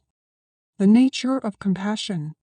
Having gone beyond the mind-made opposites, you become like a deep lake. The outer situation of your life and whatever happens there is the surface of the lake, sometimes calm, sometimes windy and rough, according to the cycles and seasons. Deep down, however, the lake is always undisturbed. You are the whole lake, not just the surface, and you are in touch with your own depth, which remains absolutely still. You don't resist change by mentally clinging to any situation. Your inner peace does not depend on it. You abide in being unchanging, timeless, deathless, and you are no longer dependent for fulfillment or happiness on the outer world of constantly fluctuating forms. You can enjoy them, play with them, create new forms, appreciate the beauty of it all, but there will be no need to attach yourself to any of it. When you become this detached, does it not mean that you also become remote from other human beings? On the contrary, as long as you are unaware of being, the reality of other humans will elude you, because you have not found your own. Your mind will like or dislike their form, which is not just their body but includes their mind as well. True relationship becomes possible only when there is an awareness of being. Coming from being, you will perceive another person's body and mind as just a screen, as it were, behind which you can feel their true reality as you feel yours. So, when confronted with someone else's suffering or unconscious behavior, you stay present and in touch with being and are thus able to look beyond the form and feel the other person's radiant and pure being through your own. At the level of being, all suffering is recognized as an illusion. Suffering is due to identification with form. Miracles of healing sometimes occur through this realization, by awakening being consciousness in others if they are ready. Is that what compassion is? Yes. Compassion is the awareness of a deep bond between yourself and all creatures. But there are two sides to compassion, two sides to this bond. On the one hand, since you are still here as a physical body, you share the vulnerability and mortality of your physical form with every other human and with every living being. Next time you say, I have nothing in common with this person, remember that you have a great deal in common. A few years from now, 2 years or 70 years, it doesn't make much difference. Both of you will have become rotting corpses, then piles of dust, then nothing at all. This is a sobering and humbling realization that leaves little room for pride. Is this a negative thought? No, it is a fact. Why close your eyes to it? In that sense, there is total equality between you and every other creature. One of the most powerful spiritual practices is to meditate deeply on the mortality of physical forms, including your own. This is called die before you die. Go into it deeply. Your physical form is dissolving, is no more. Then a moment comes when all mind forms or thoughts also die. Yet you are still there, the divine presence that you are, radiant, fully awake. Nothing that was real ever died, only names, forms, and illusions. The realization of this deathless dimension, your true nature, is the other side of compassion. On a deep feeling level, you now recognize not only your own immortality but through your own that of every other creature as well. On the level of form, you share mortality and the precariousness of existence. On the level of being, you share eternal radiant life. These are the two aspects of compassion. In compassion, the seemingly opposite feelings of sadness and joy merge into one and become transmuted into a deep inner peace. This is the peace of God. It is one of the most noble feelings that humans are capable of, and it has great healing and transformative power. But true compassion, as I have just described it, is as yet rare. To have deep empathy for the suffering of another being certainly requires a high degree of consciousness, but represents only one side of compassion. It is not complete. True compassion goes beyond empathy or sympathy. It does not happen until sadness merges with joy, the joy of being beyond form, the joy of eternal life, toward a different order of reality. I don't agree that the body needs to die. I am convinced that we can achieve physical immortality. We believe in death, and that's why the body dies. The body does not die because you believe in death. The body exists, or seems to, because you believe in death. Body and death are a part of the same illusion created by the egoic mode of consciousness, which has no awareness of the source of life and sees itself as separate and constantly under threat. So it creates the illusion that you are a body, a dense, physical vehicle that is constantly under threat. To perceive yourself as a vulnerable body that was born and a little later dies, that's the illusion. Body and death, one illusion. You cannot have one without the other. You want to keep one side of the illusion and get rid of the other, but that is impossible. Either you keep all of it or you relinquish all of it. However, you cannot escape from the body, nor do you have to. The body is an incredible misperception of your true nature, but your true nature is concealed somewhere within that illusion, not outside it, so the body is still the only point of access to it. If you saw an angel but mistook it for a stone statue, all you would have to do is adjust your vision and look more closely at the stone statue, not start looking somewhere else. You would then find that there never was a stone statue. If belief in death creates the body, why does an animal have a body? An animal doesn't have an ego, and it doesn't believe in death, but it still dies or seems to. Remember that your perception of the world is a reflection of your state of consciousness. You are not separate from it, and there is no objective world out there. Every moment, your consciousness creates the world that you inhabit. One of the greatest insights that has come out of modern physics is that of the unity between the observer and the observed.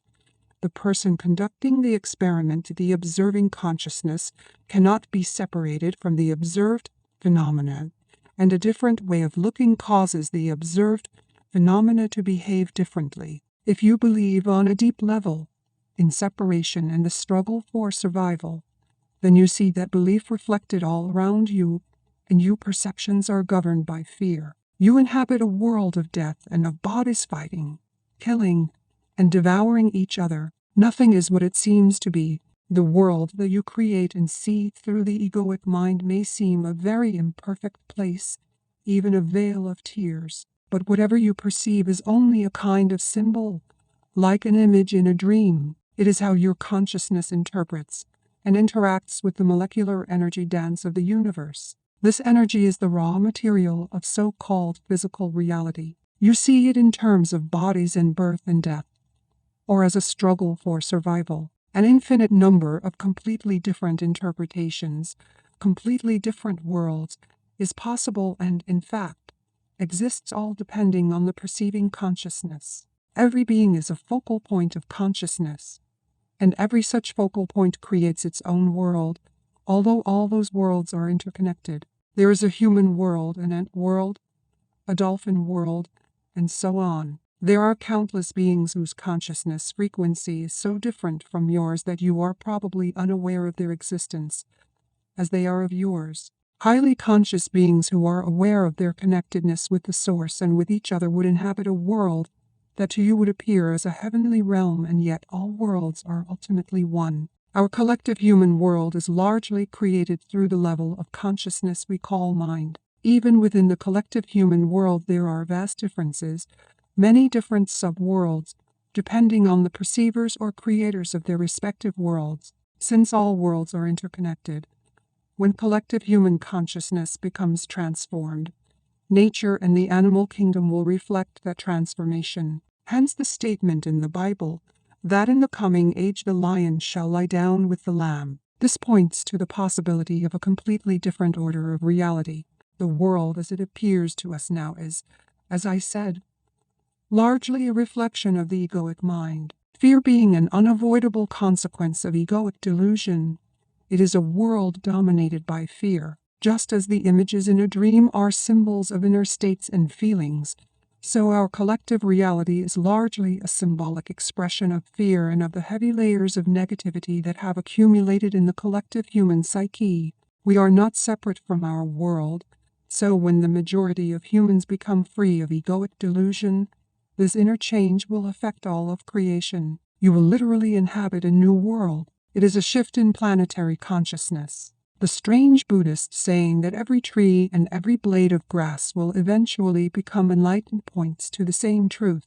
According to St. Paul, the whole of creation is waiting for humans to become enlightened. That is how I interpret his saying that the created universe is waiting with eager expectation for God's sons to be revealed. St. Paul goes on to say that all of creation will become redeemed through this. Up to the present, the whole created universe in all its parts groans as if in the pangs of childbirth. What is being born is a new consciousness, and as its inevitable reflection, a new world. This is also foretold in the New Testament book of Revelation. Then I saw a new heaven and a new earth, for the first heaven and the first earth had passed away. But don't confuse cause and effect. Your primary task is not to seek salvation through creating a better world, but to awaken out of identification with form. You are then no longer bound to this world, this level of reality. You can feel your roots in the unmanifested, and so are free of attachment to the manifested world. You can still enjoy the passing pleasures of this world.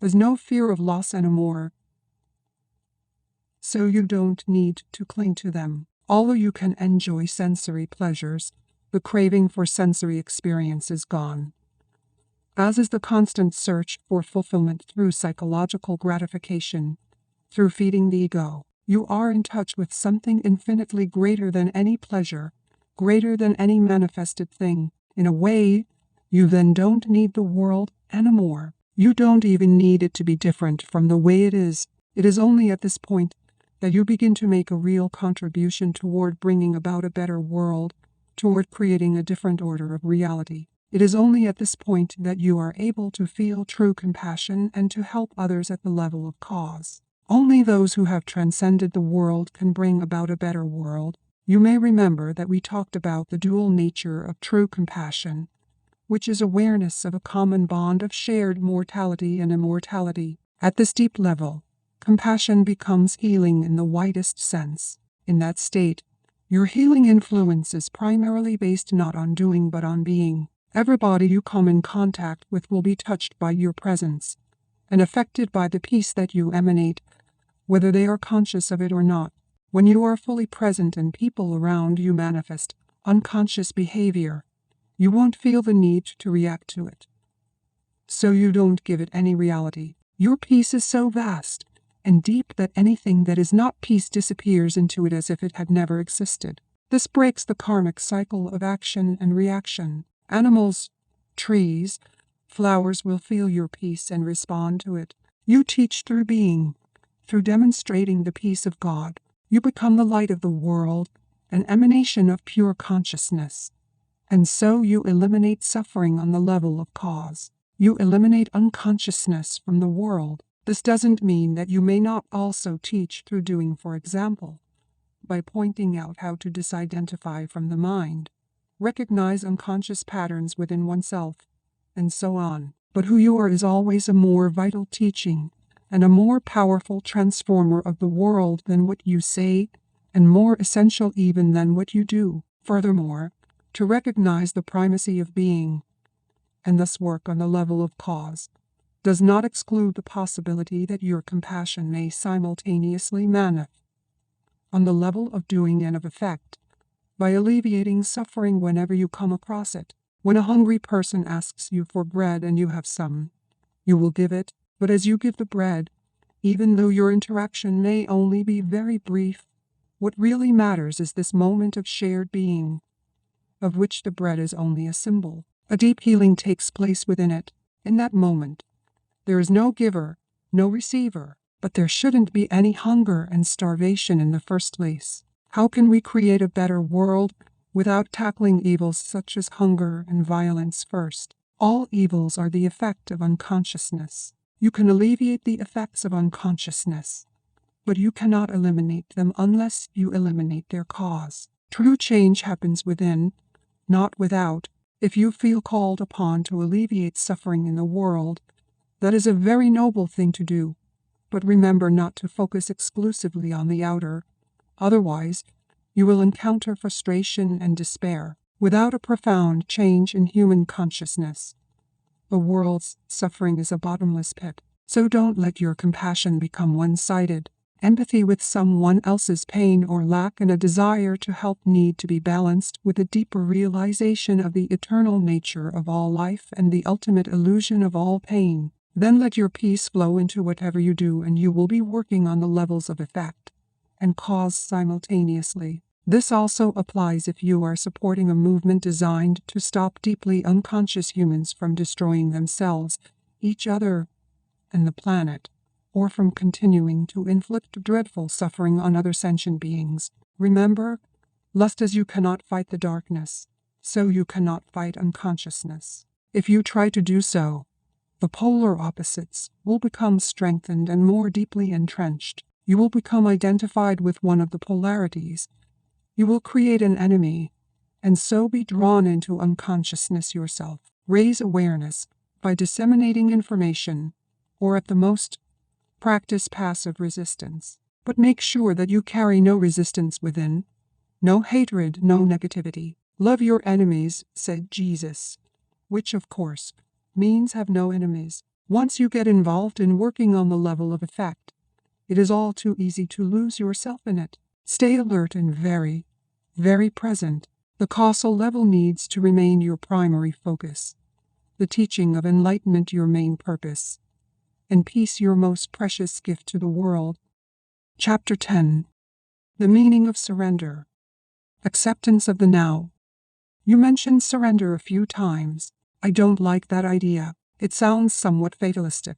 If we always accept the way things are, we are not going to make any effort to improve them. It seems to me what progress is all about, both in our personal lives and collectively, is not to accept the limitations of the present but to strive to go beyond them and create something better. If we hadn't done this, we would still be living in caves. How do you reconcile surrender with changing things and getting things done? To some people, surrender may have negative connotations, implying defeat, giving up, failing to rise to the challenges of life, becoming lethargic, and so on. True surrender, however, is something entirely different. It does not mean to passively put up with whatever situation you find yourself in and to do nothing about it. Nor does it mean to cease making plans or initiating positive action. Surrender is the simple but profound wisdom of yielding to rather than opposing the flow of life. The only place where you can experience the flow of life is the now. To surrender is to accept the present moment unconditionally and without reservation. It is to relinquish inner resistance to what is. Inner resistance is to say no to what is, through mental judgment and emotional negativity. It becomes particularly pronounced when things go wrong, which means that there is a gap between the demands or rigid expectations mind and what is the have-lived ion enough. You will know that things go wrong quite often. It is precisely at those times that surrender needs to be practiced if you want to eliminate pain and sorrow from your life. Acceptance of what is immediately frees you from mind identification and thus reconnects you with being. Resistance is the mind. Surrender is a purely inner phenomenon. It does right mean that on the outer level you cannot take action and change the situation. In fact, it is not the overall situation that you need to accept when you surrender, but just the tiny segment called the now. For example, if you were stuck in the mud somewhere, you wouldn't say, "Okay, I resign myself to being stuck in the mud." Resignation is not surrender. You don't need to accept an undesirable or unpleasant life situation, nor do you need to deceive yourself and say that there is nothing wrong with being stuck in the mud. No, you recognize fully that you want to get out of it. You then narrow your attention down to the present moment without mentally labeling it in any way. This means that there is no judgment of the now. Therefore, there is no resistance, no emotional negativity. You accept the iceness of this moment. Then you take action and do all that you can to get out of the mud. Such action I call positive action. It is far more effective than negative action, which arises out of anger, despair, or frustration. Until you achieve the desired result, you continue to practice surrender by refraining from labeling the now. Let me give you a visual analogy to illustrate the point I am making. You are walking along a path at night. around a thick fog. But you have a powerful flashlight that cuts through the fog and creates a narrow, clear space in front of you. The fog is your life situation, which includes past and future. The flashlight is your conscious presence. The clear space is the now. Non-surrender hardens your psychological form, the shell of the ego, and so creates a strong sense of separateness. The world around you and people in particular come to be perceived as threatening. The unconscious compulsion to destroy others through judgment arises, as does the need to compete and dominate. Even nature becomes your enemy, and your perceptions and interpretations are governed by fear. The mental disease that we call paranoia is only a slightly more acute form of this normal but dysfunctional state of consciousness. Not only your psychological form but also your physical form, your body, becomes hard and rigid through resistance. Tension arises in different parts of the body, and the body as a whole contracts. The free flow of life energy through the body, which is essential for its healthy functioning, is greatly restricted. Bodywork and certain forms of physical therapy can be helpful in restoring this flow.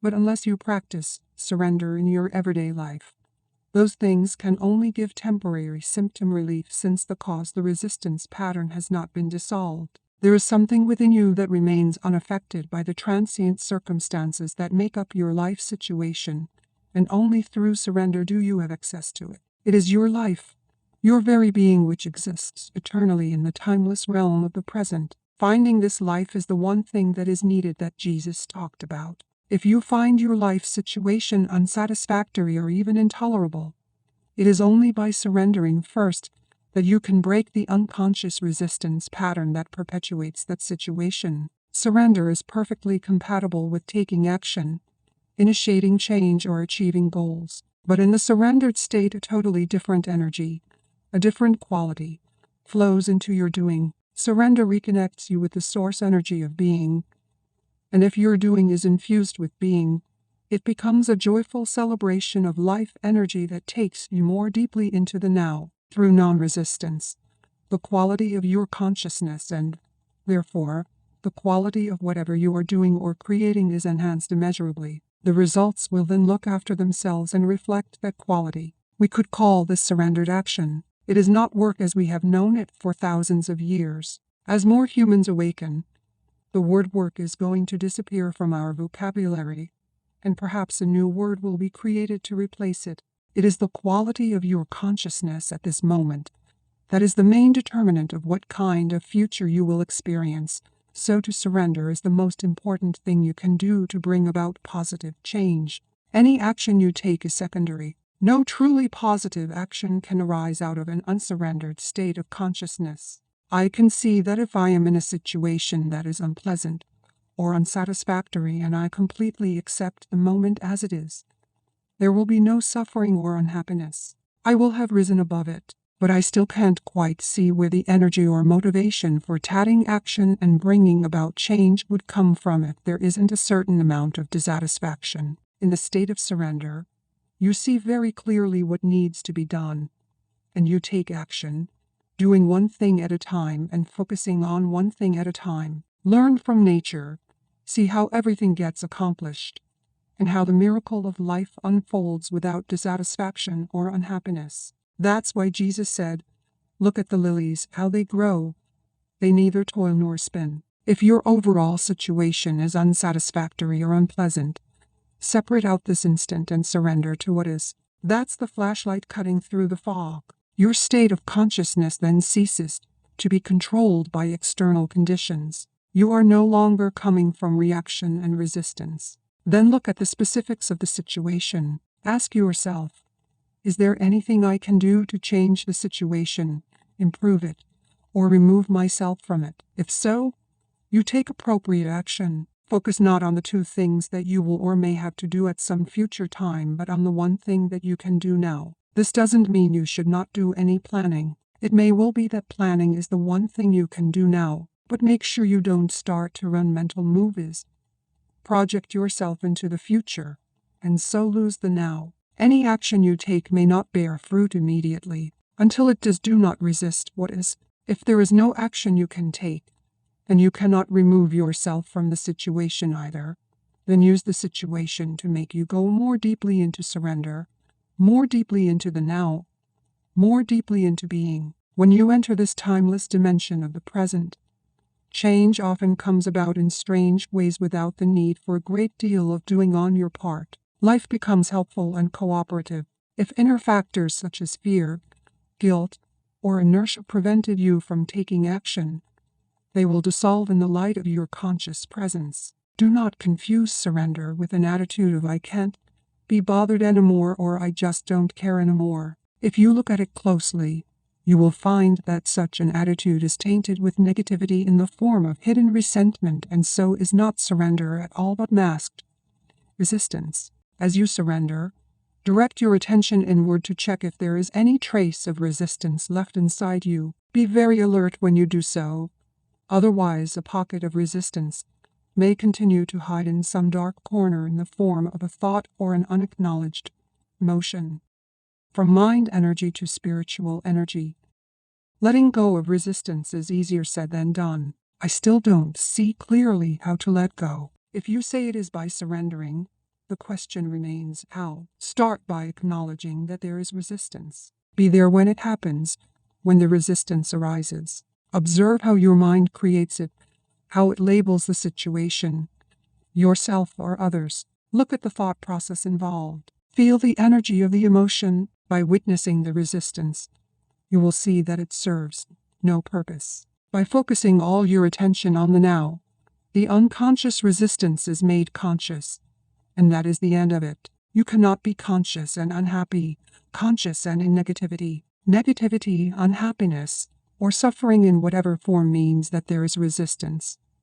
And resistance is always unconscious. Surely I can be conscious of my unhappy feelings. Would you choose unhappiness? If you did not choose it, how did it arise? What is its purpose? Who is keeping it alive? You say that you are conscious of your unhappy feelings, but the truth is that you are identified with them and keep the process alive through compulsive thinking. All that is unconscious. If you were conscious, that is to say totally present in the now, all negativity would dissolve almost instantly. It could not survive in your presence. It can only survive in your absence. Even the pain body cannot survive for long in your presence. You keep your unhappiness alive by giving it time. That is its lifeblood.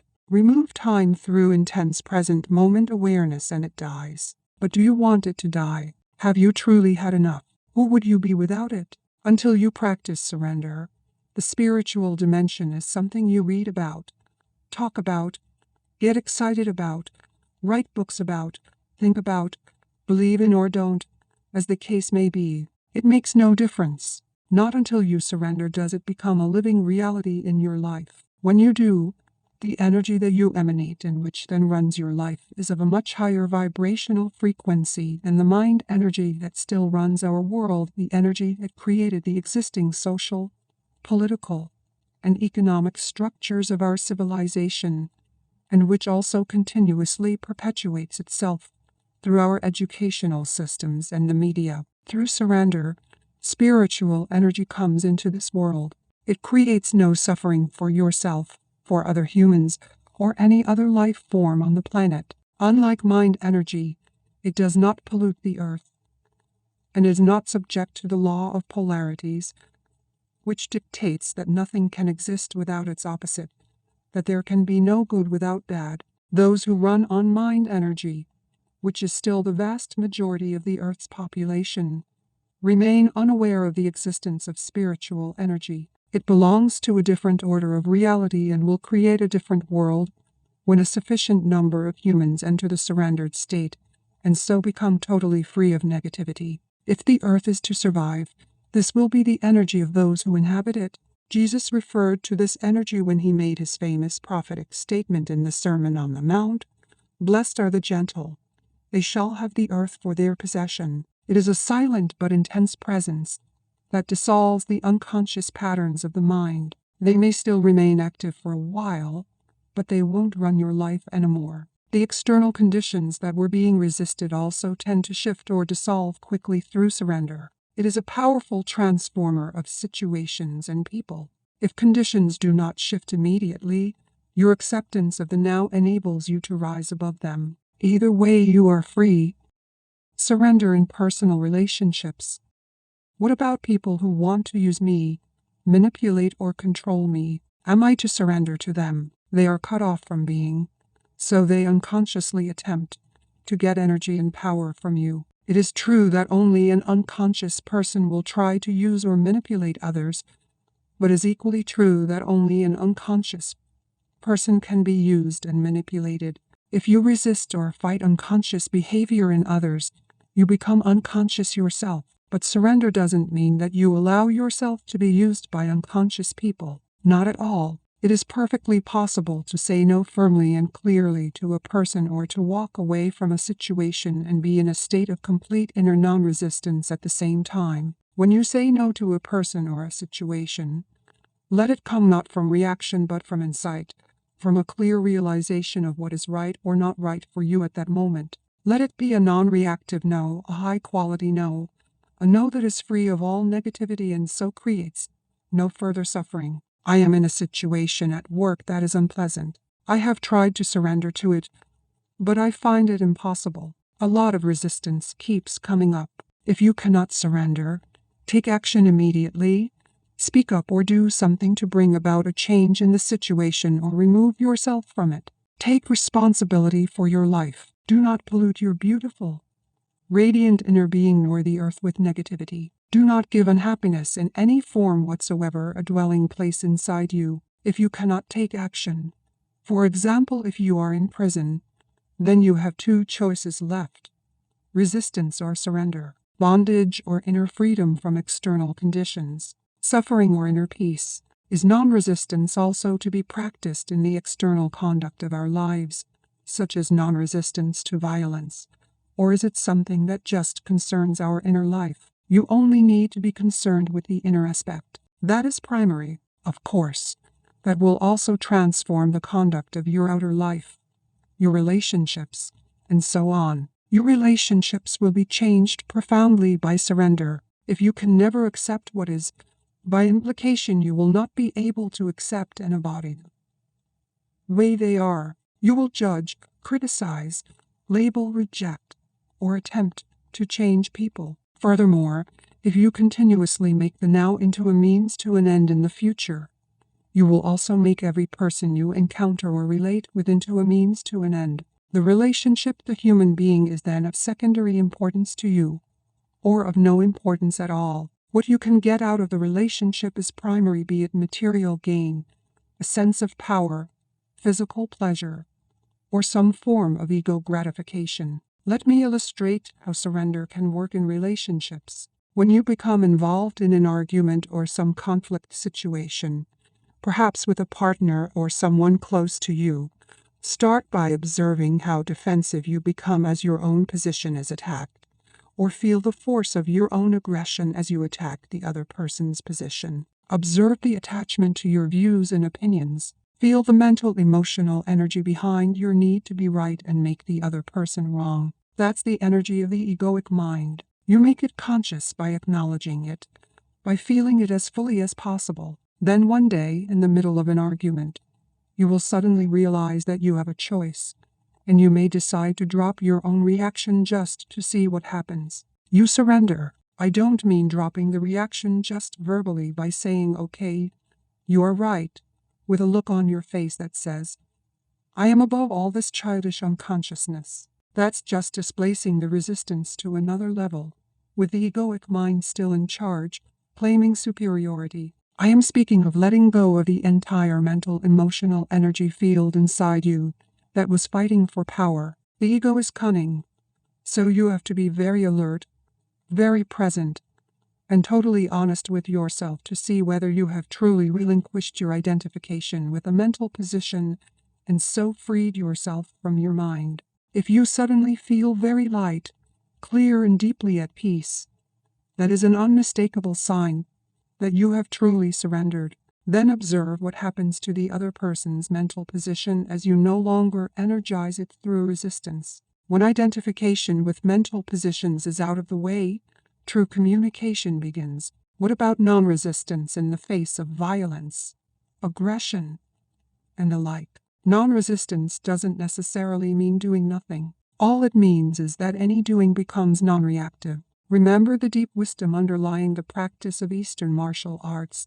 Don't resist the opponent's force. Yield to overcome. Having said that, doing nothing when you are in a state of intense presence is a very powerful transformer and healer of situations and people. In Taoism, there is a term called wu wai, which is usually translated as actionless activity or sitting quietly doing nothing. In ancient China, this was regarded as one of the highest achievements or virtues. It is radically different from an activity in the ordinary state of consciousness, or rather unconsciousness, which stems from fear, inertia, or indecision. The real doing nothing implies inner non-resistance and intense alertness. On the other hand, if action is required, you will no longer react from your conditioned mind, but you will respond to the situation out of your conscious presence. In that state, your mind is free of concepts, including the concept of nonviolence.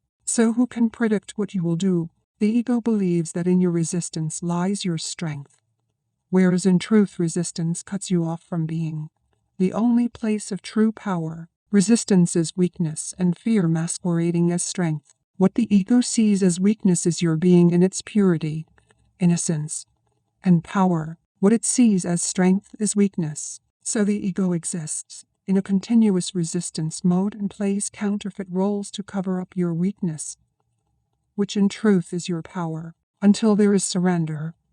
Unconscious role-playing constitutes a large part of human interaction. In surrender, you no longer need ego defenses and false masks. You become very simple, very real. That's dangerous, says the ego. You'll get hurt. You'll become vulnerable. What the ego doesn't know, of course, is that only through the letting go of resistance, through becoming vulnerable, can you discover your true and essential invulnerability, transforming illness into enlightenment.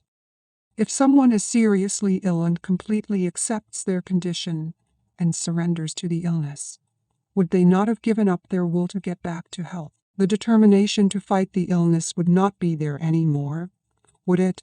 Surrender is inner acceptance of what is without any reservations. We are talking about your I/read this instant, not the conditions or circumstances of your life, not what I call your life situation. We have spoken about this already. With regard to illness, this is what it means. Illness is part of your life situation. As such, it has a past and a future. Past and future form an uninterrupted continuum, unless the redeeming power of the now is activated through your conscious presence. As you know, underneath the various conditions that make up your life situation, which exists in time, there is something deeper, more essential, your life, your very being in the timeless now. As there are no problems in the now, there is no illness either. The belief in a label that someone attaches to your condition keeps the condition in place, empowers it, and makes a seemingly solid reality out of a temporary imbalance. It gives it not only reality and solidity but also a continuity in time that it did not have before. By focusing on this instant and refraining from labeling it mentally, illness is reduced to one or several of these factors: physical pain, weakness, discomfort, or disability. You surrender to now. You do not surrender to the idea of illness. Allow the suffering to force you into the present moment, into a state of intense conscious presence. Use it for enlightenment. Surrender does not transform what is, at least not directly. Surrender transforms you. When you are transformed, your whole world is transformed because the world is only a reflection. We spoke about this earlier. If you looked in the mirror and did not like what you saw, you would have to be mad to attack the image in the mirror. That is precisely what you do when you are in a state of non-acceptance. And of course, if you attack the image, it attacks you back.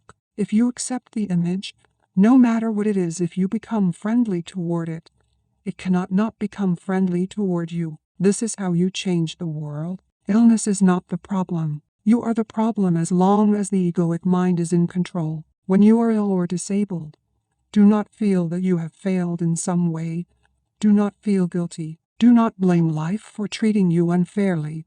But do not blame yourself either. All that is resistance. If you have a major illness, use it for enlightenment. Anything bad that happens in your life, use it for enlightenment. Withdraw time from the illness. Do not give it any past or future. Let it force you into intense present moment awareness and see what happens. Become an alchemist. Transmute base metal into gold, suffering into consciousness, disaster into enlightenment. Are you seriously ill and feeling angry now about what I have just said?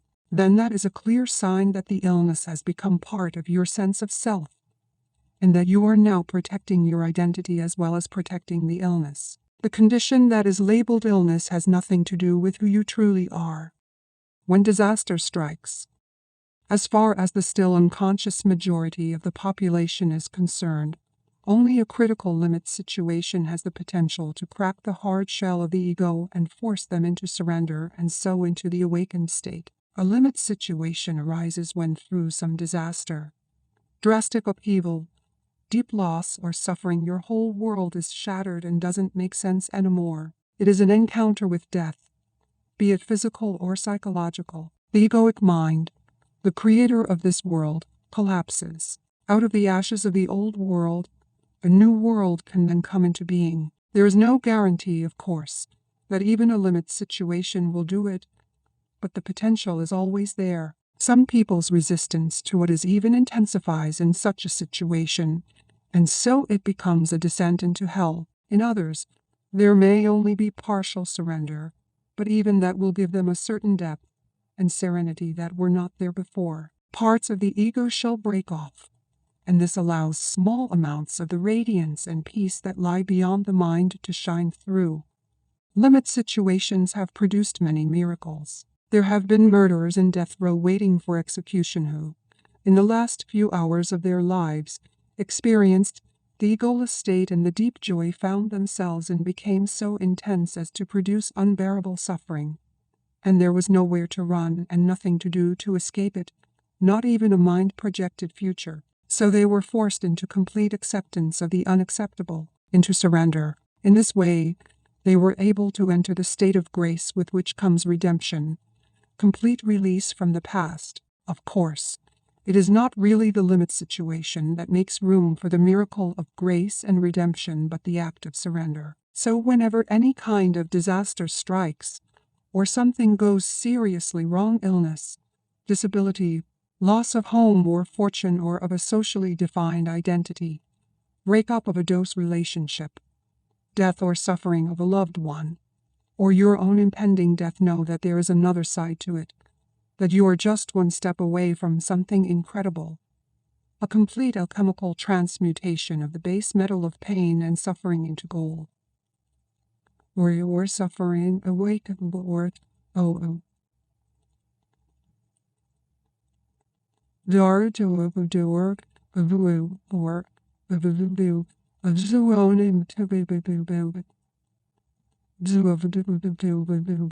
that one step is called surrender. I do not mean to say that you will become happy in such a situation. You will not. But fear and pain will become transmuted into an inner peace and serenity that come from a very deep place, from the unmanifested itself. It is the peace of God, which passes all understanding. Compared to that, happiness is quite a shallow thing. With this radiant peace comes the realization, not on the level of mind, but within the depth of your being, that you are indestructible, immortal. This is not a belief, it is absolute certainty that needs no external evidence or proof from some secondary source.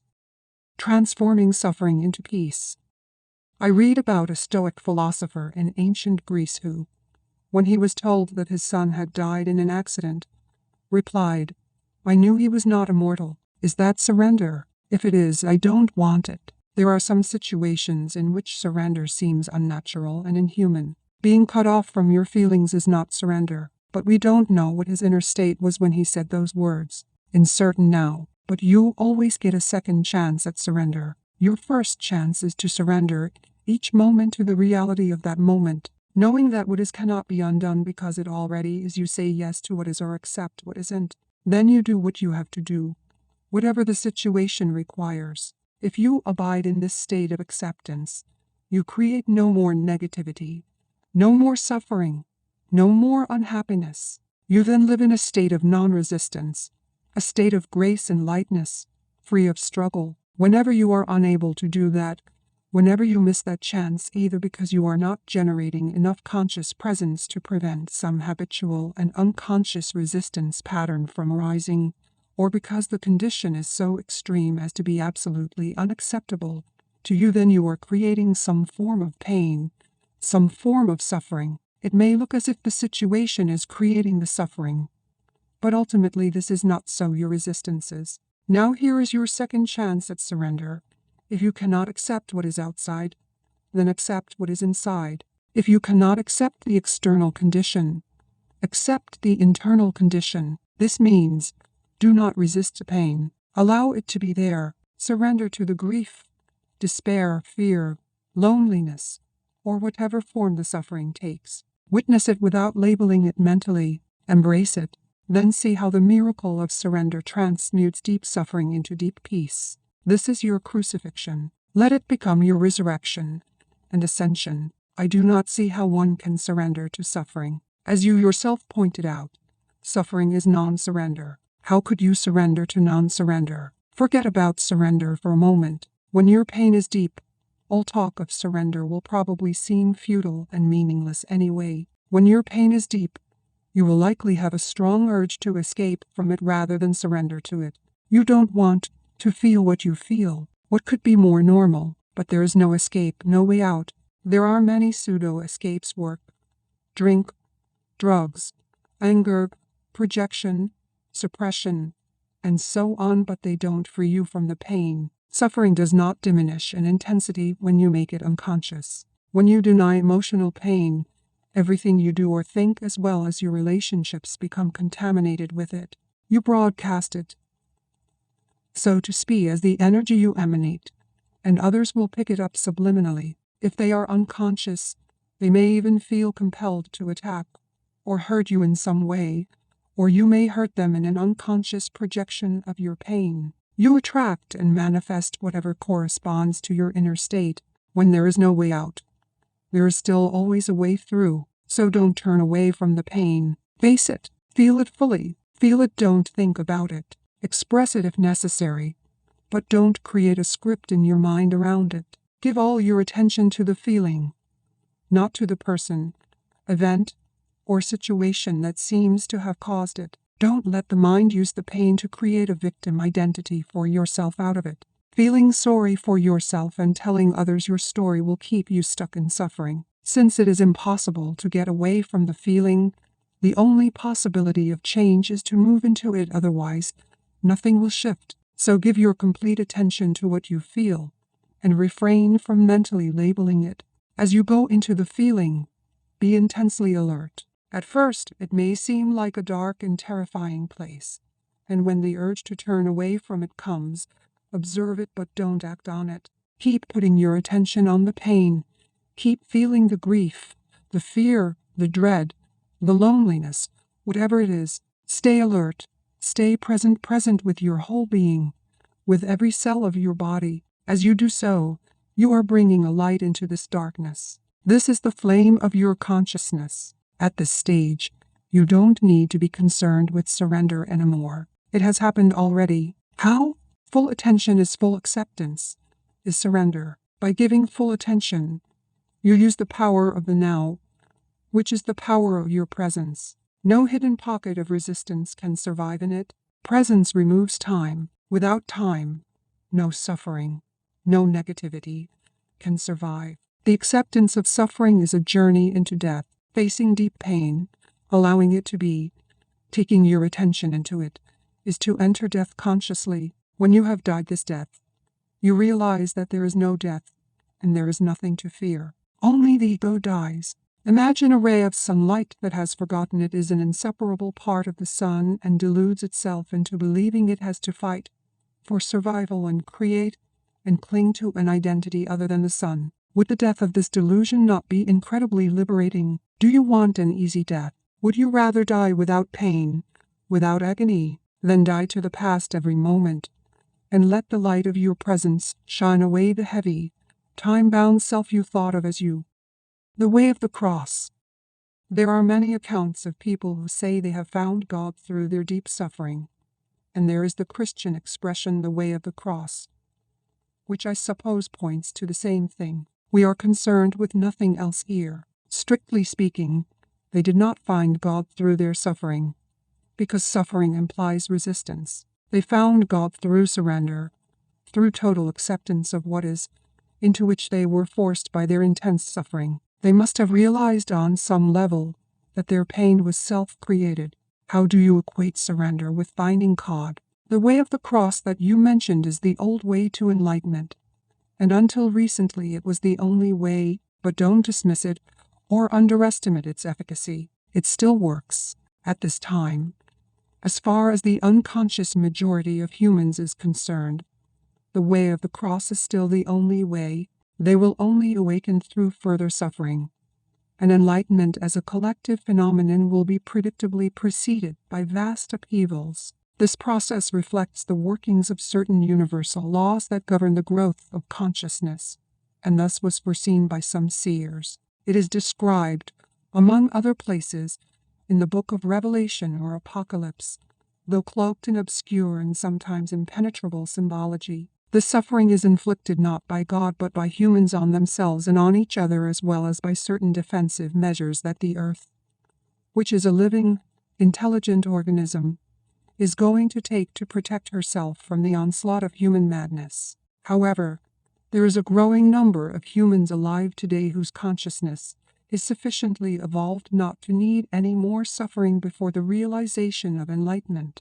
You may be one of them. Enlightenment through suffering, the way of the cross, means to be forced into the kingdom of heaven kicking and screaming. You finally surrender because you can't stand the pain anymore, but the pain could go on for a long time until this happens. Enlightenment consciously chosen means to relinquish your attachment to past and future and to make the now the main focus of your life. It means choosing to dwell in the state of presence rather than in time. It means saying yes to what is. You then don't need pain anymore. How much more time do you think you will need before you are able to say, I will create no more pain, no more suffering? How much more pain do you need before you can make that choice? If you think that you need more time, you will get more time and more pain. Time and pain are inseparable.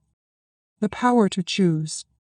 What about all those people who, it seems, actually want to suffer? I have a friend whose partner is physically abusive toward her, and the relationship was of a similar kind. Why does she choose such men, and why is she refusing to get out of that situation now? Why do so many people actually choose pain? I know that the word choose is a favorite New Age term, but it isn't entirely accurate in this context. It is misleading to say that somebody chose a dysfunctional relationship or any other negative situation in his or her life. Choice implies consciousness, a high degree of consciousness. Without it, you have no choice. Choice begins the moment you disidentify from the mind and its conditioned patterns, the moment you become present. Until you reach that point, you are unconscious, spiritually speaking. This means that you are compelled to think, feel, and act in certain ways according to the conditioning of your mind.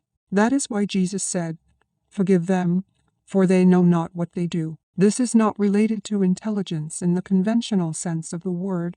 I have met many highly intelligent and educated people who were also completely unconscious, which is to say completely identified with their mind. In fact, if mental development and increased knowledge are not counterbalanced by a corresponding growth in consciousness, the potential for unhappiness and disaster is very great.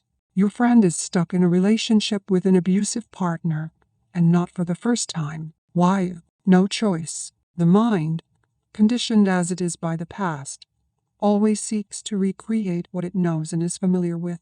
Even if it is painful, at least it is familiar. The mind always adheres to the known. The unknown is dangerous because it has no control over it. That's why the mind dislikes and ignores the present moment. Present moment awareness creates a gap not only in the stream of mind but also in the past-future continuum. Nothing truly new and creative can come into this world except through that gap, that clear space of infinite possibility. So your friend, being identified with her mind, may be recreating a pattern learned in the past, which intimacy and abuse are inseparably linked.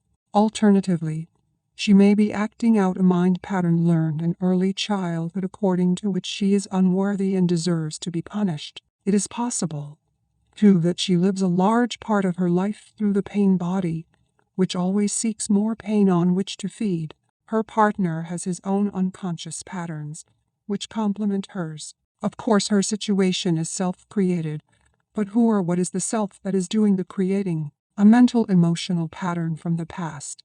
No more. Why make a self out of it? If you tell her that she has chosen her condition or situation, you are reinforcing her state of mind identification. But is her mind pattern who she is? Is it herself? Is her true identity derived from the past? Show your friend how to be the observing presence behind her thoughts and her emotions. Tell her about the pain body and how to free herself from it. Teach her the art of inner body awareness. Demonstrate to her the meaning of presence. As soon as she is able to access the power of the NO, and thereby break through her conditioned past, she will have a choice. Nobody chooses dysfunction, conflict, pain. Nobody chooses insanity. They happen because there is not enough presence in you to dissolve the past, not enough light to dispel the darkness. You are not fully here. You have not quite woken up yet. In the meantime, the conditioned mind is running your life. Similarly, if you are one of the many people who have an issue with their parents,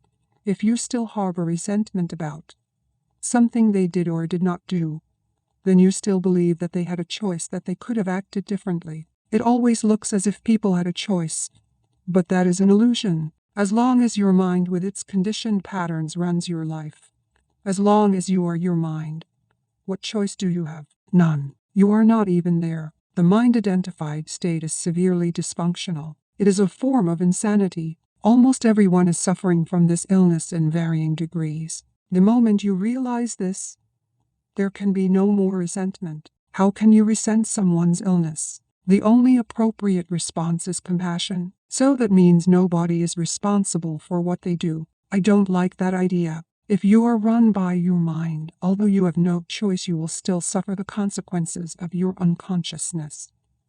And you will create further suffering. You will bear the burden of fear, conflict, problems, and pain. The suffering thus created will eventually force you out of your unconscious state. What you say about choice also applies to forgiveness, I suppose. You need to be fully conscious and surrender before you can forgive. Forgiveness is a term that has been in use for 2,000 years, but most people have a very limited view of what it means. You cannot truly forgive yourself or others as long as you derive your sense of self from the past. Only through accessing the power of the now, which is your own power, can there be true forgiveness. This renders the past powerless, and you realize deeply that nothing you ever did or that was ever done to you could touch even in the slightest the radiant essence of who you are. The whole concept of forgiveness then becomes unnecessary. And how do I get to that point of realization? When you surrender to what is and so become fully present, the past ceases to have any power. You do not need it anymore. Presence is the key. The now is the key. How will I know when I have surrendered? When you no longer need to ask the question. Thank you for listening to The Power of Now by Eckhart Tolle. We hope this transformative guide has inspired you to embrace the present moment and live with greater mindfulness and peace. If you enjoyed this audiobook, don't forget to like, comment, and subscribe for more enlightening content. Stay connected for more powerful insights that can lead you towards a more peaceful and fulfilled life. Until next time, keep embracing the power of now. Thank you for listening to this audiobook. If you like this book, please share and subscribe to this channel for getting more exciting audiobooks on this channel. Disclaimer: please note that this channel is dedicated to sharing audiobooks for educational and entertainment purposes only. Full credit for the content and intellectual property rights of these audiobooks is given to the respective authors and their publishing houses. This channel does not claim any ownership over the material presented and is committed to respecting the rights of the authors and publishers. Our goal is to promote literature and reading by providing these audiobooks as a resource for those who might not otherwise have access to them. We encourage our listeners to support the authors and publishers by purchasing the original works.